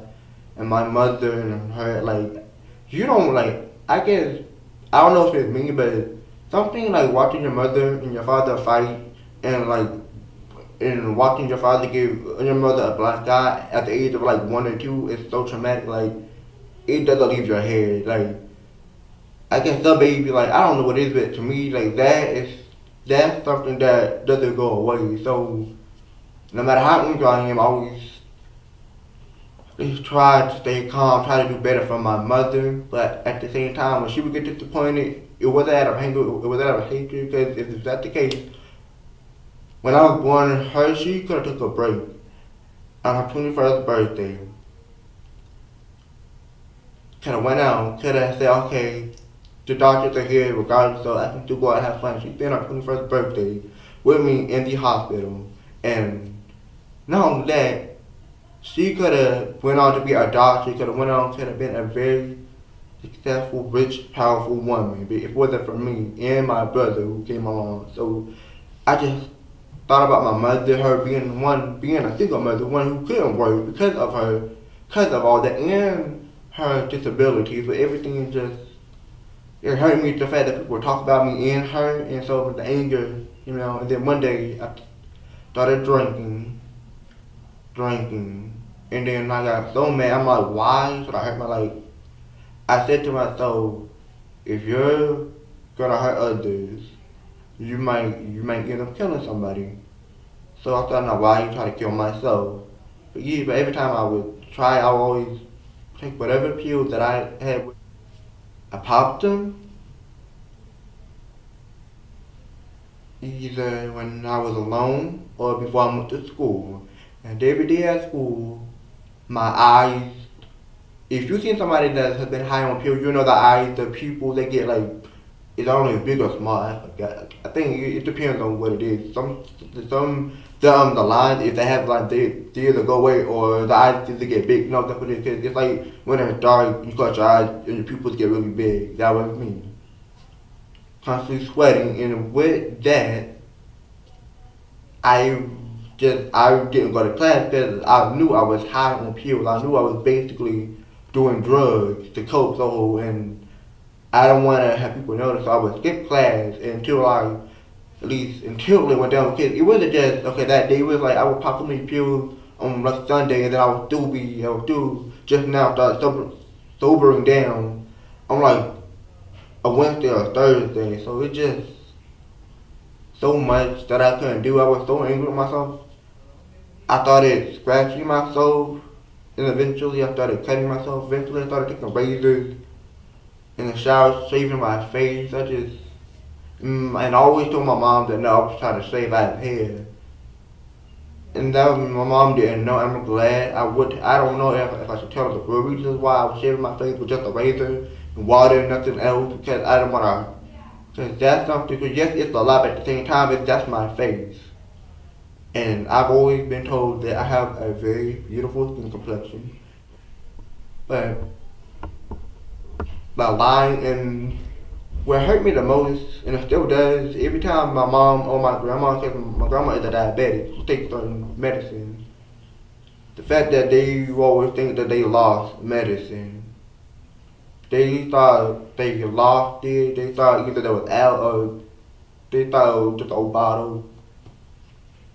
And in fact, I would pretend to help to look for something that I knew that I took. Hurts me. And one day, my mom, I guess, when I say she caught me, but she saw me, she saw what some people didn't see, because there were some people that would see me, but I don't know if they told or what, I don't know if they told other people, but now I was living in fear that, okay, they see me, but it's getting worse. I'm like, I don't care. Like, if I do this, I might as well. Like, if she kicks me out, I'm gonna go deaf, so there's nothing that I could do in my head. So I kept on. The one morning, my mom and my whole family, they were going to Virginia because of my uncle, my late uncle, who actually passed a couple months. We had just found out that he had cancer a couple months, so they were going to visit him in Virginia. And when I found that out, knowing that my uncle was somebody that's been more of a closer father figure, because our father's been out of our life since, I don't know when, since my mom and him broke up. Like, my mom's always said that she has his number, and she does. I think this number, and every time, and it's the same number. She always said that I will not, and I will never, I don't care how old you get, I will not let you live without your father. It's your choice as you get older, whether you want to call him or not. But just because we went through our things doesn't mean I have to put in y'all, because y'all are innocent. If anything, we could have worked it out, but at the same time, regardless, y'all do need your father. So whether he called or whether you want to call,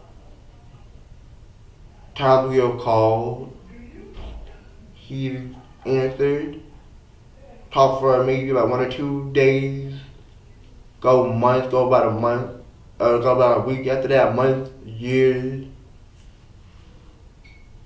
And then one day there was my grandma, his mother, who moved here from I forgot where she was, surprised us when we were like about in middle school. Around that time, I was still it was just getting worse. But I was still happy because at least I could now my grandmother, my other grandmother, I can see her. So I know it's like okay, if something happened with me and my mom and my grandmother, at least I can call them. Went to her and she took us out, and then after that, never got a call since then. To this day, I was that I give up at the same time. It's like I can't force anything. I can't keep calling. Cause yes, I can call, but it's yours. But at the same time, you have a phone. You gave our mother, the mother of your children, your number to call us. So losing him, and losing my actual father, I mean not dying, just losing him because it's just that he was just not there. Was one thing about losing somebody the one that was my mom's brother, and two, he also did have my grandfather because my grandfather had my uncle when he was in high school. So it's like, and then there was a bunch of things, I guess, whatever going on back then, where people were saying because he was in high school, I guess it was a prom night. Look at you. So I guess the reason why I would say it's not my grandfather's fault, but you can't let other people say put things in your head, and then especially if it's a child, okay, you can still take a DNA test or any of that, but just that was my second father. So knowing that he could still be like that, because he was coming around the family regardless, and my grandfather and him, they still had a relationship when he got older. So it's like if they can do that, I'm pretty sure either it's gonna be me who needs him or it's gonna be him that needs me. But at the same time, I was broken enough. Then I felt like I lost a second father that's been there. And with that being said, because I know that was a lot, because when we found out that, and then because that happened within like a year or two of each other, because because I just started middle school, and when that happened with my father and my grandmother in the summer of the school year, closer to the summer, so that happened within a year, rather than after 8th grade, with me going to 9th grade. That happened. I literally, like a shot, really, my antidepressants and one of my morning medicines. I dozed off. I thought I was overdosing. I wrote a note, a suicide note. Then wake up until the middle of the night when I realized I was hallucinating. I was hungry, but I tried to eat, but that's one thing with some drugs. Cause it's like meth or anything, like you do it for a long time, then when you get hooked on it, if you get hungry, like I said, you don't want to be hungry, or you just want to sleep, or what it is, like that medicine or the drug, I guess pushes away. So I'm hungry. I told my mom, I woke up sweating. I was just high as can be. I was probably the worst high. Cause there were times where my mom thought, okay, you're just sweating like me, and plus my grandmother keeps the house hot as can be every time of the year. I don't know why, and it still is. I know for a fact I'm gonna be hot walking in with this shirt on. But if you think it is, it's true. Okay, it's true. Don't blame me. But my mom was asleep. It was like an hour before they even got up. I told her like, I'm sweating, I feel like I'm hallucinating. My mom asked me, did you eat? I'm like, no, I didn't eat anything, which I didn't eat anything for a while, because I would either pop pills or drink. When you have alcohol, it's like people say you can eat before you drink, which now I'm gonna see why, because once you do that, you get immune to it. It's like you don't want nothing else but alcohol. So with that being said, it transpired to a whole other thing with my grandfather, because he had a lot of liquor in his under for some reason. I don't know why, but I know why he always goes there. You know, He just applied me for him and all the uncles. If you like, you know what I mean. If you come from a family that I come from, like a southern family, that is a homemade wine, white liquor, or just something else. I think Hennessy or gin. It's always right, no matter what function it is, whether it's after a funeral. Literally, we didn't have time because we had to drive through. But if we were to go to somebody's house, we would have been drinking. Probably would have never made it back to the grave. They would have been drunk. So that's my fault. But yeah, but drinking that was missing. He didn't know. Him thinking that okay, I just maybe because he drunk flying, he forget a lot of stuff. He was an alcoholic, but when he get drunk, it's a whole other story. So, you know what that is. So James, you said you're 16 now. You've been through a lot. You are almost deaf from some prescription medicines that were given to you when you were just a baby, to being bullied because of your inability to hear and pronounce words as other people pronounce them. From bullying to depression to alcohol to drugs.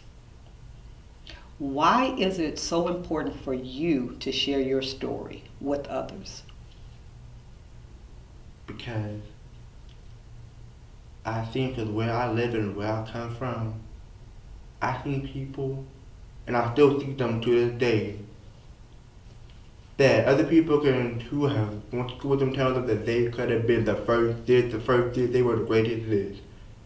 Went to our party, like, they are the one. Went to our party, they had like one day and then they got hooked on it, or they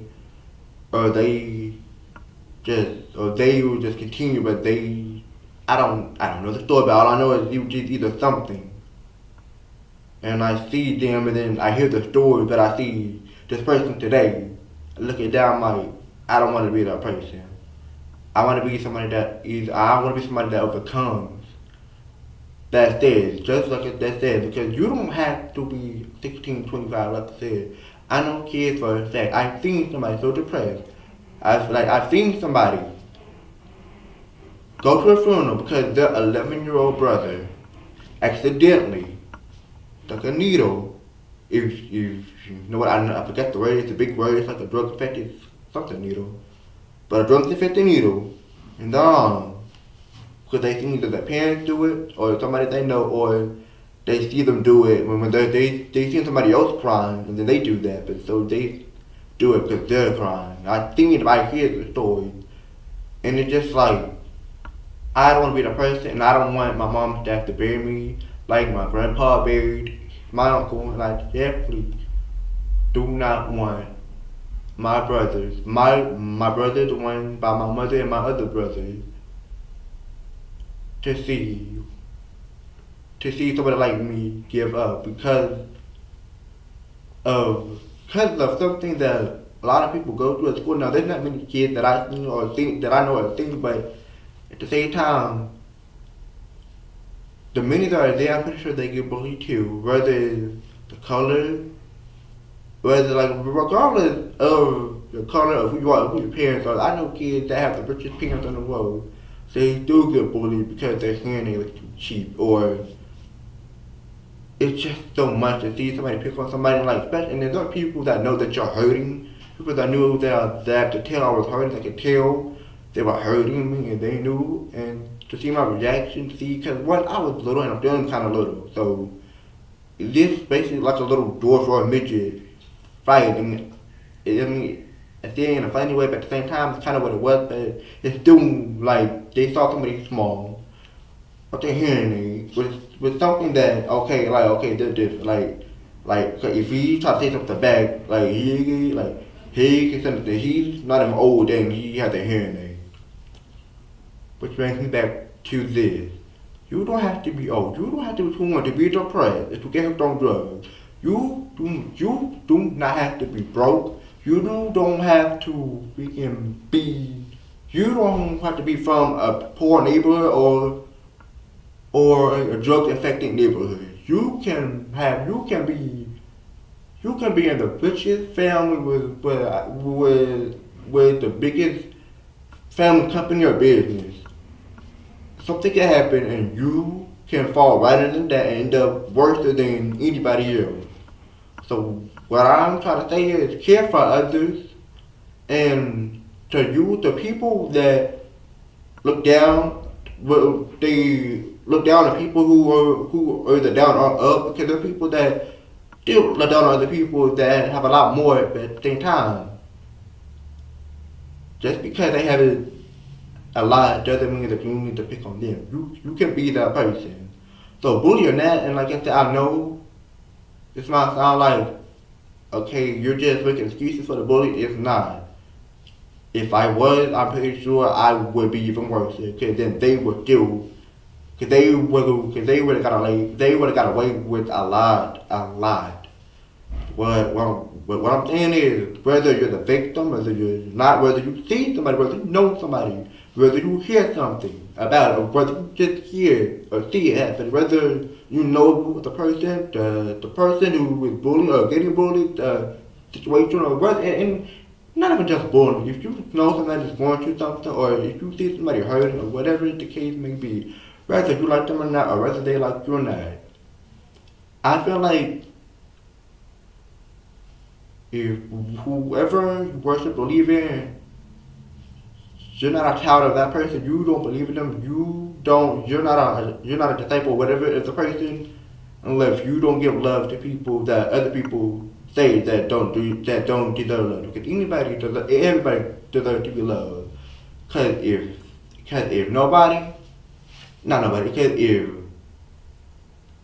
if it was the other way around, and it was me bullying somebody else, coming from the family I have, not only the me is my mother, the whole family, because the town I'm from, they kind of know our family. So not only that, it's like it's a life. So it's kind of hard to explain, but at the same time, it's not about images, but at the same time, it's about you and whether it's heaven or reincarnation, whatever your religion is. If you want to get to that same place after life, don't speak it. Don't just talk. Don't speak it. Don't be like, okay, I'm gonna do it. Don't do it, but do it out of love. Do it without thinking. Just if you feel like somebody needs a hug, or if you feel like somebody needs to pray, if you feel like somebody needs to be talked to, if you feel like somebody needs to be heard from somebody else, don't think it, don't be like, and then later on something happens, I wish I could have something to do with it. Because if you don't, it's gonna hurt you, because there have been more people that have gone through worse things that I could have helped, that I now know.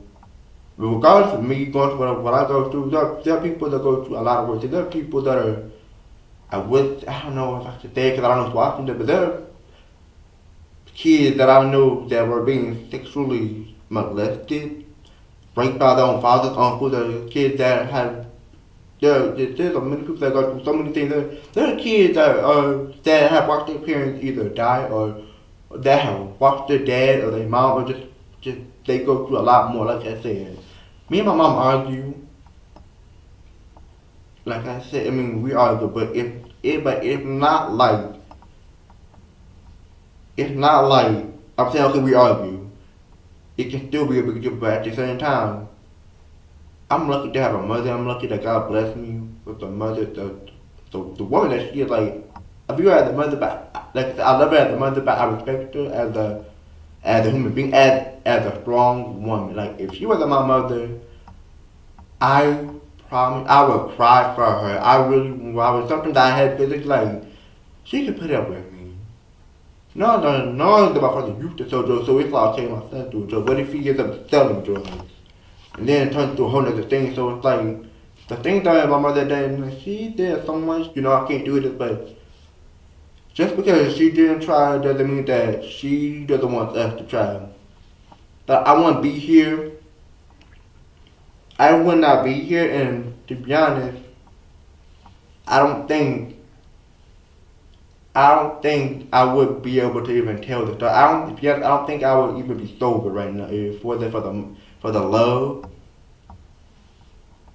just for the love, for that she's thanking you just for wanting, for the praying. Like at a young age, it's like, okay, you got, like, me being me and the family that I have. You're mostly my grandma, but they will get up on us like, you're going to church whether, if I'm not going because I'm, like I said, just because I'm sick doesn't mean you can go, because I ain't got a car right now, or I ain't got gas, so we come out with your grandma, and I heard, like I said, so going to church was like, oh my God, every Sunday, we gotta go to church, and then gotta go to Auntie Pearl's house, and those, it's up to Sunday dinner. Y'all know how it is. I don't have to explain it. Some of y'all know. You're from the South. Y'all know what I mean. Sunday is either the first or the first or fourth after church.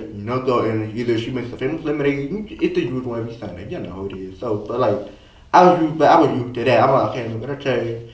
Let me really join the choir. Did something, but like I said, it doesn't affect. Like I said, you don't think like, okay, one day I'm gonna need. Not only one day, God is gonna be the only person, literally. Because whether your mother or whether if she leaves or whether you don't want to go to her, He's gonna be the only person that you have left, and He's gonna be the only person if you're a question that you're going to answer to. So you might as well do it either way. So if you want to go to heaven, like me, talk to God. But like at the same time, love others. Like I said, this was yesterday, but I cried because I felt like I could have been a little bit heartless instead of trying to see the good in us. Like, for me to say that I try to see the good in all of my bullies, it's like, okay, like, there's something wrong with you. Either they was in your brain, they were, I'm not gonna lie, because they were the stop that, be nice, and then drama, and then they would do all this to get the reaction out of me. So what I'm trying to say is, regardless if it's you, them, somebody you don't know, whatever it is, love them, love yourself, believe in yourself, do not give up, and most of all, talk to God or whoever you worship, like whoever you praise, worship, whoever you believe in, like worship, talk to them, praise to them, like summon to them, like sing to them, whatever you do it. Because I'm telling you, if it wasn't from that, I'm 16, I'm telling you right now, you don't have to be 25 saying that this happened at 16. You can do it, and I promise you this. I don't care what you say. If I didn't believe that, I would not have done a lot of things, like got on that bike, try to sing, acting, trying to do a little acting, because I wouldn't have done none of those things if I went out the doctors and people keep saying that, keep putting that in my head. Well, thank you so much, James. This has been such an incredible, you're so wise. You're wise beyond your years, and I still say that. So everybody that's watching this, James is in the process of writing a book about his journey through bullying and depression. He's 16 and he has such an incredible story. So James, thank you once again for sharing with the world who you are, and we love you and we appreciate you. Thank you.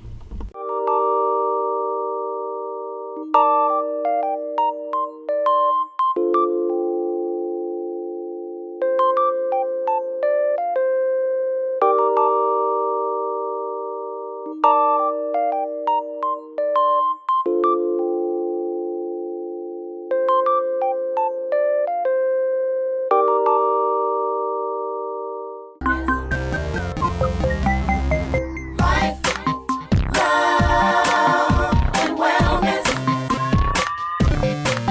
Indeed, I am Queen Neat Hatshepsut Mayat, and I am the founder of Medicine Woman University. The mission that I have been graced with is teaching indigenous melanated women how to fall in love with themselves. When a woman falls in love with herself, she becomes a better woman. A wise woman builds her house, and it's the foolish that tear it down with her own hands. So if she is blessed to be a mother, if she is blessed to be in a loving, committed relationship, then that relationship is enhanced because she learns to love herself first. And then she teaches her mate how to love her by the way she takes care of herself. The same thing with her children.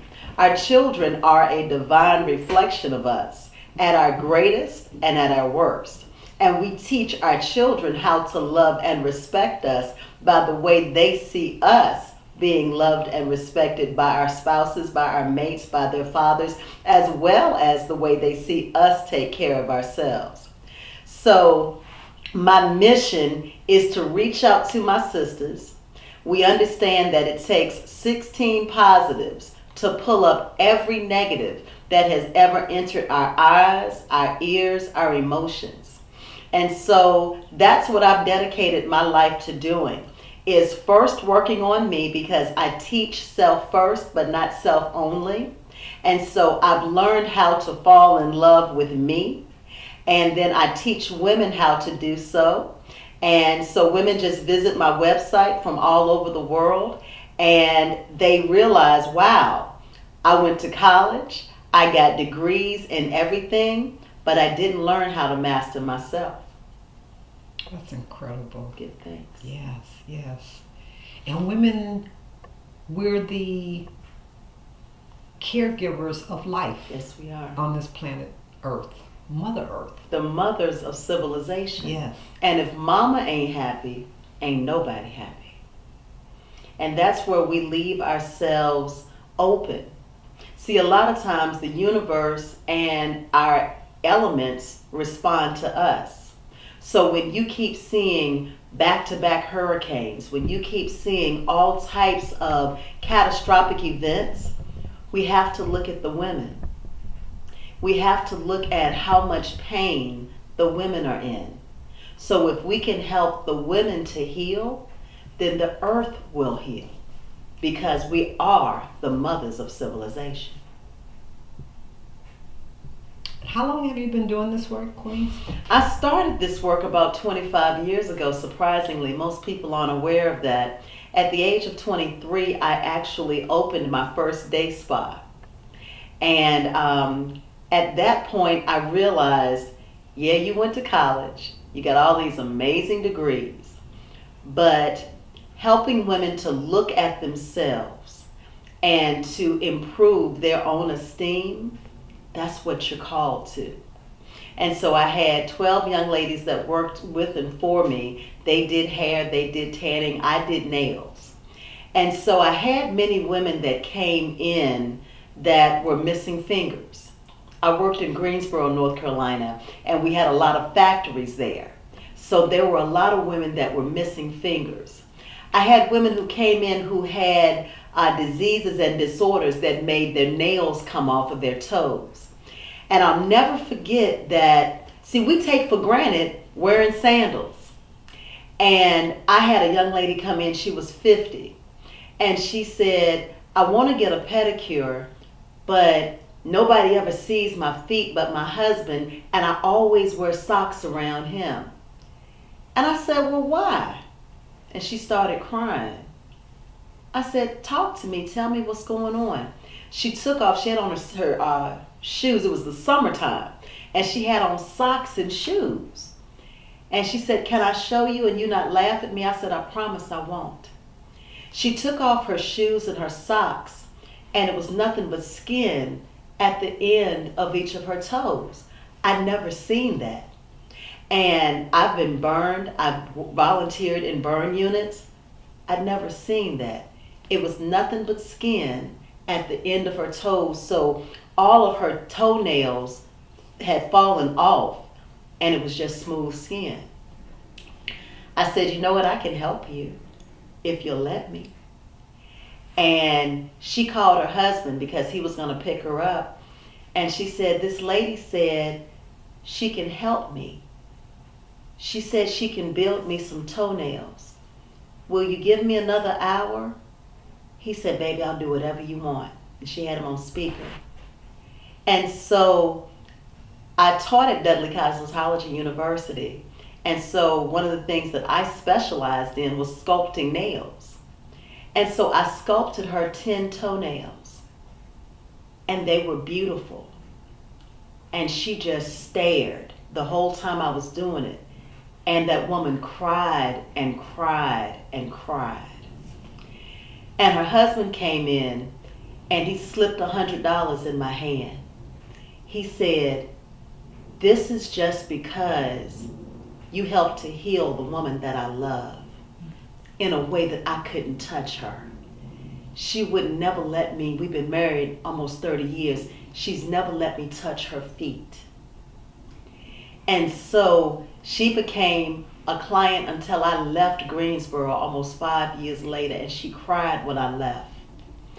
And it was at that point I realized, wow, this thing is for real. The way I got into doing nails, I used to hide and cover my burn scars on my hands. And I went to a lady, and I was 20, so this was back in 1980 something. And she did me my first set of nails. And I was so proud. I found myself using my hands and talking with my hands. And I said, you know what? If this made me feel this good, oh, I gotta share this with other women. And that's what started this part of my journey. In 2010, I started working on, I had fibroid tumors, and they had me on double doses of steroids every month. That blew me up to 300 pounds, and it didn't stop the bleeding. All of the fibroids that were in my womb had fused together, and they became one big mass that weighed 40 pounds. I had 7 different gynecologists that said, you just need to have a hysterectomy. We're not going to go in and cut all that. Listen, you ain't having no babies. Go ahead and have a hysterectomy, or just get pregnant.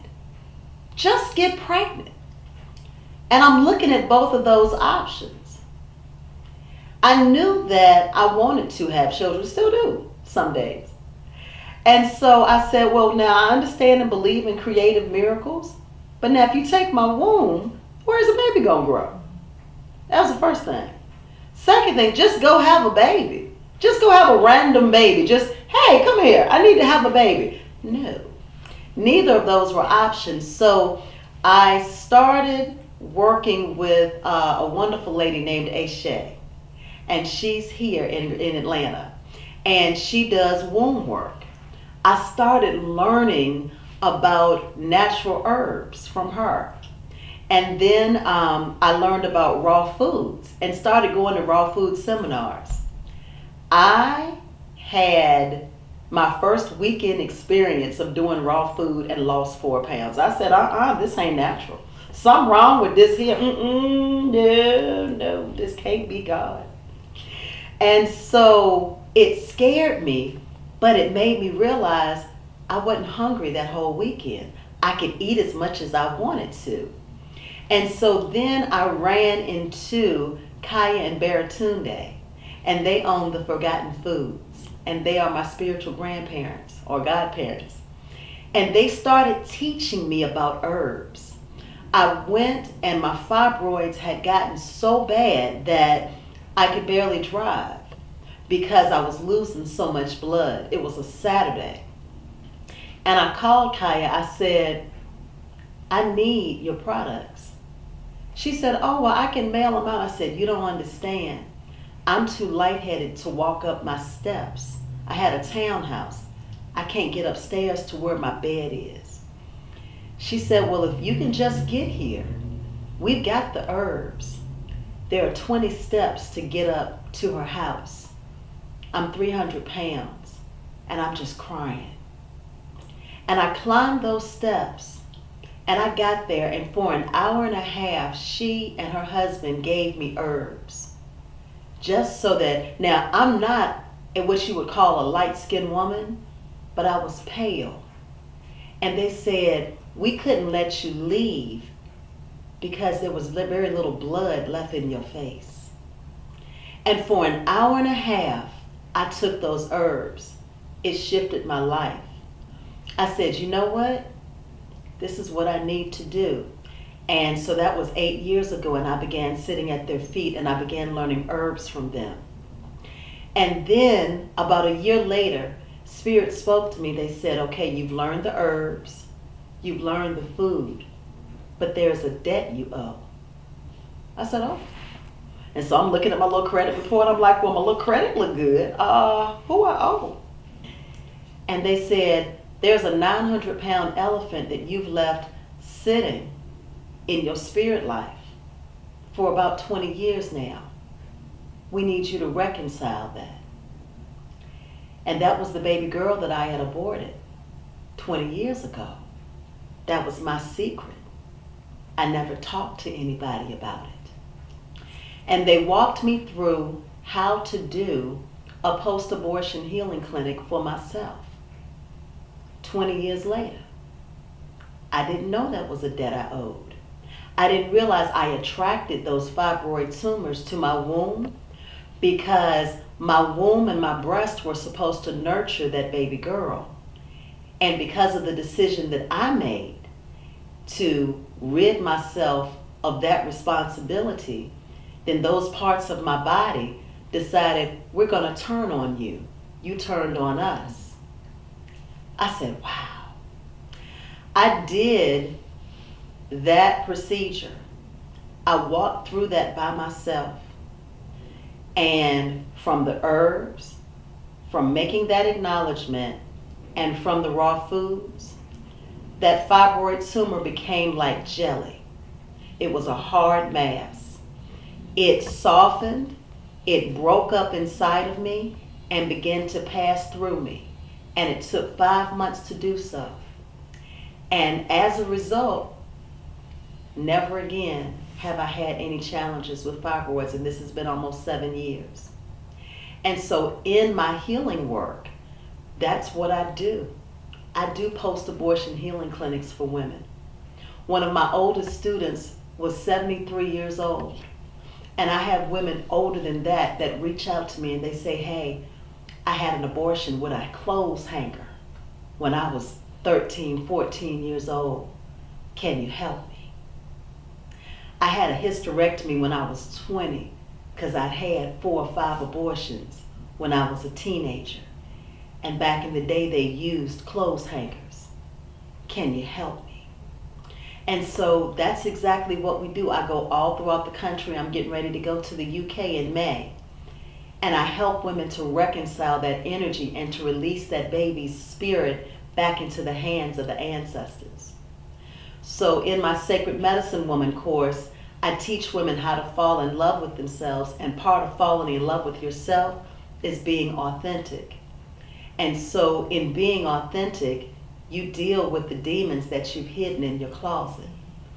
And I learned how to teach women to do that by dealing with my own. Your story is just so incredibly fascinating. There's documentation that say within the African American community that abortions kill more life than combination of the homicides and the drug overdoses and all of that. So by you teaching that principle of reconciling that energy with the ancestors, that's so important to strengthen us whole, to be whole again, to return to that place. And you are absolutely correct. Since 2009, as they do the statistical data, 500,000 African American babies a year are aborted. Many sisters have started to use this as a form of birth control. And that comes from self-hate. That comes from the stereotype that this little boy that's in my stomach is probably going to get killed anyway. So I'm going to avoid that. I don't want to be a statistic. What will the church people say? And so we make decisions. See, some things we don't get a do-over with. We don't get a do-over. No one could have told me at the age of 19 that at 48 I'd have no children. If I'd have known that, that little girl would have made it. And so I'm so grateful to be able to do this work. And we don't do it from a place of judgment. We do it from a place of healing. And a lot of times, unless you actually experienced what people have experienced, they can't hear you when it comes to healing. And it's not just women that I do these for. I do this for men.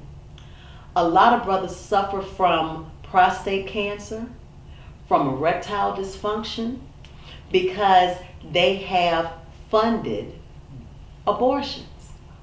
You ever met really, really good brothers who can't never seem to get their thing together financially? They done went to college. Hard-working brothers always losing jobs. When you put your money toward an abortion as a man, then you have now brought a curse upon your finances. Your money becomes blood money, just like if you put a hit on somebody.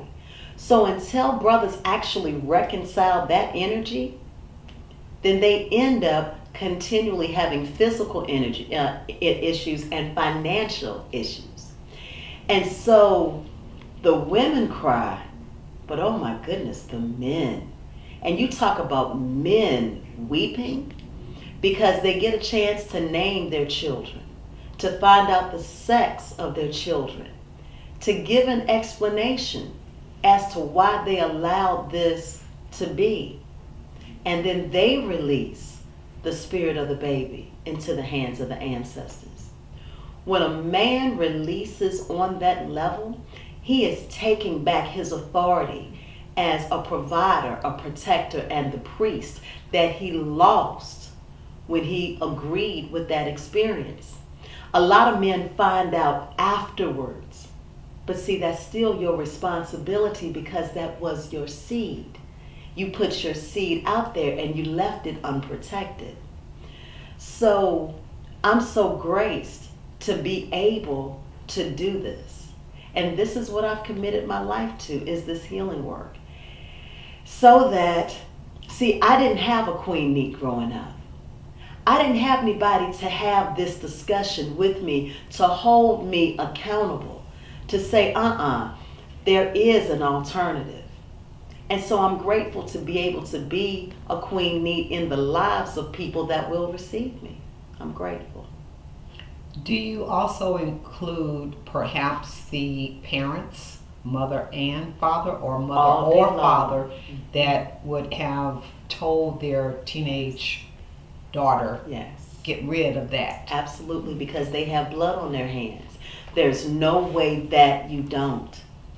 And it's really, really deep because when we make these types of decisions for our children, and I have counseled so many women whose mothers and fathers took them to the abortion, you're going to do this. So they had no option, they had no choice, and the girls wanted to keep the baby. So when your parents take that option from you, then they have blood on their hands. And so I do family counseling because that rift is always between you and your parents. That's a death. So we make a lot of things family secrets, but that ain't no secret. That's a death. And so it's harder when the parents have transitioned. And so we do a lot of embryonic channeling so that you can release your parents. Your parents got karma that they have to live out because they made that decision for you. But if you don't release them, you hold that resentment and that anger inside of you, and that becomes disease and disorder. We can't allow that to happen to us on top of being forced to have an abortion. So yes, I fully hold them accountable. Queen Neat, your work is vital to our survival. To be able to make a positive contribution to those energies. I call them unnamed, and There's so many of them. I think you said your number was 500,000 per year. Yeah, Per year. that's amazing. Yes. Simply amazing. Yes. And for you to do the work is truly commendable. Thank you. Yes, yes. It's you've touched me in such a soft spot. Mm. And we've had conversations about a number of issues and activities within our communities. Indeed. This here is something that touches everybody. It does. And I'm blessed because part of the anointing on my life and part of the anointing of my personality is that I get to deal with the things that other people want to sweep under the rug, the things that aren't our niceties. And I used to so try to convert my personality so I could be like other people, but that's not what I'm anointed to be. I'm anointed to deal with our ugliness, to deal with our pain, and not just, oh, well, let's just give it over to a deity. Let's just not think about it. Let's not talk about it. Let's talk about unicorns and rainbows. But life is not unicorns and rainbows. It's just not. And so I'm grateful for everything that I had to experience to get to where I am now. I stand in constant gratitude. And I'm appreciative that you are taking ownership of who you are and you show up in your authentic self. It is so much needed in those subjects which we seem to think that we push up under the carpet, and as long as we don't talk about it, it doesn't affect us, but it does. It affects us even more. Yes. So to be able to get to the root of that is really extremely important. So thank you for the work that you do. Yeah.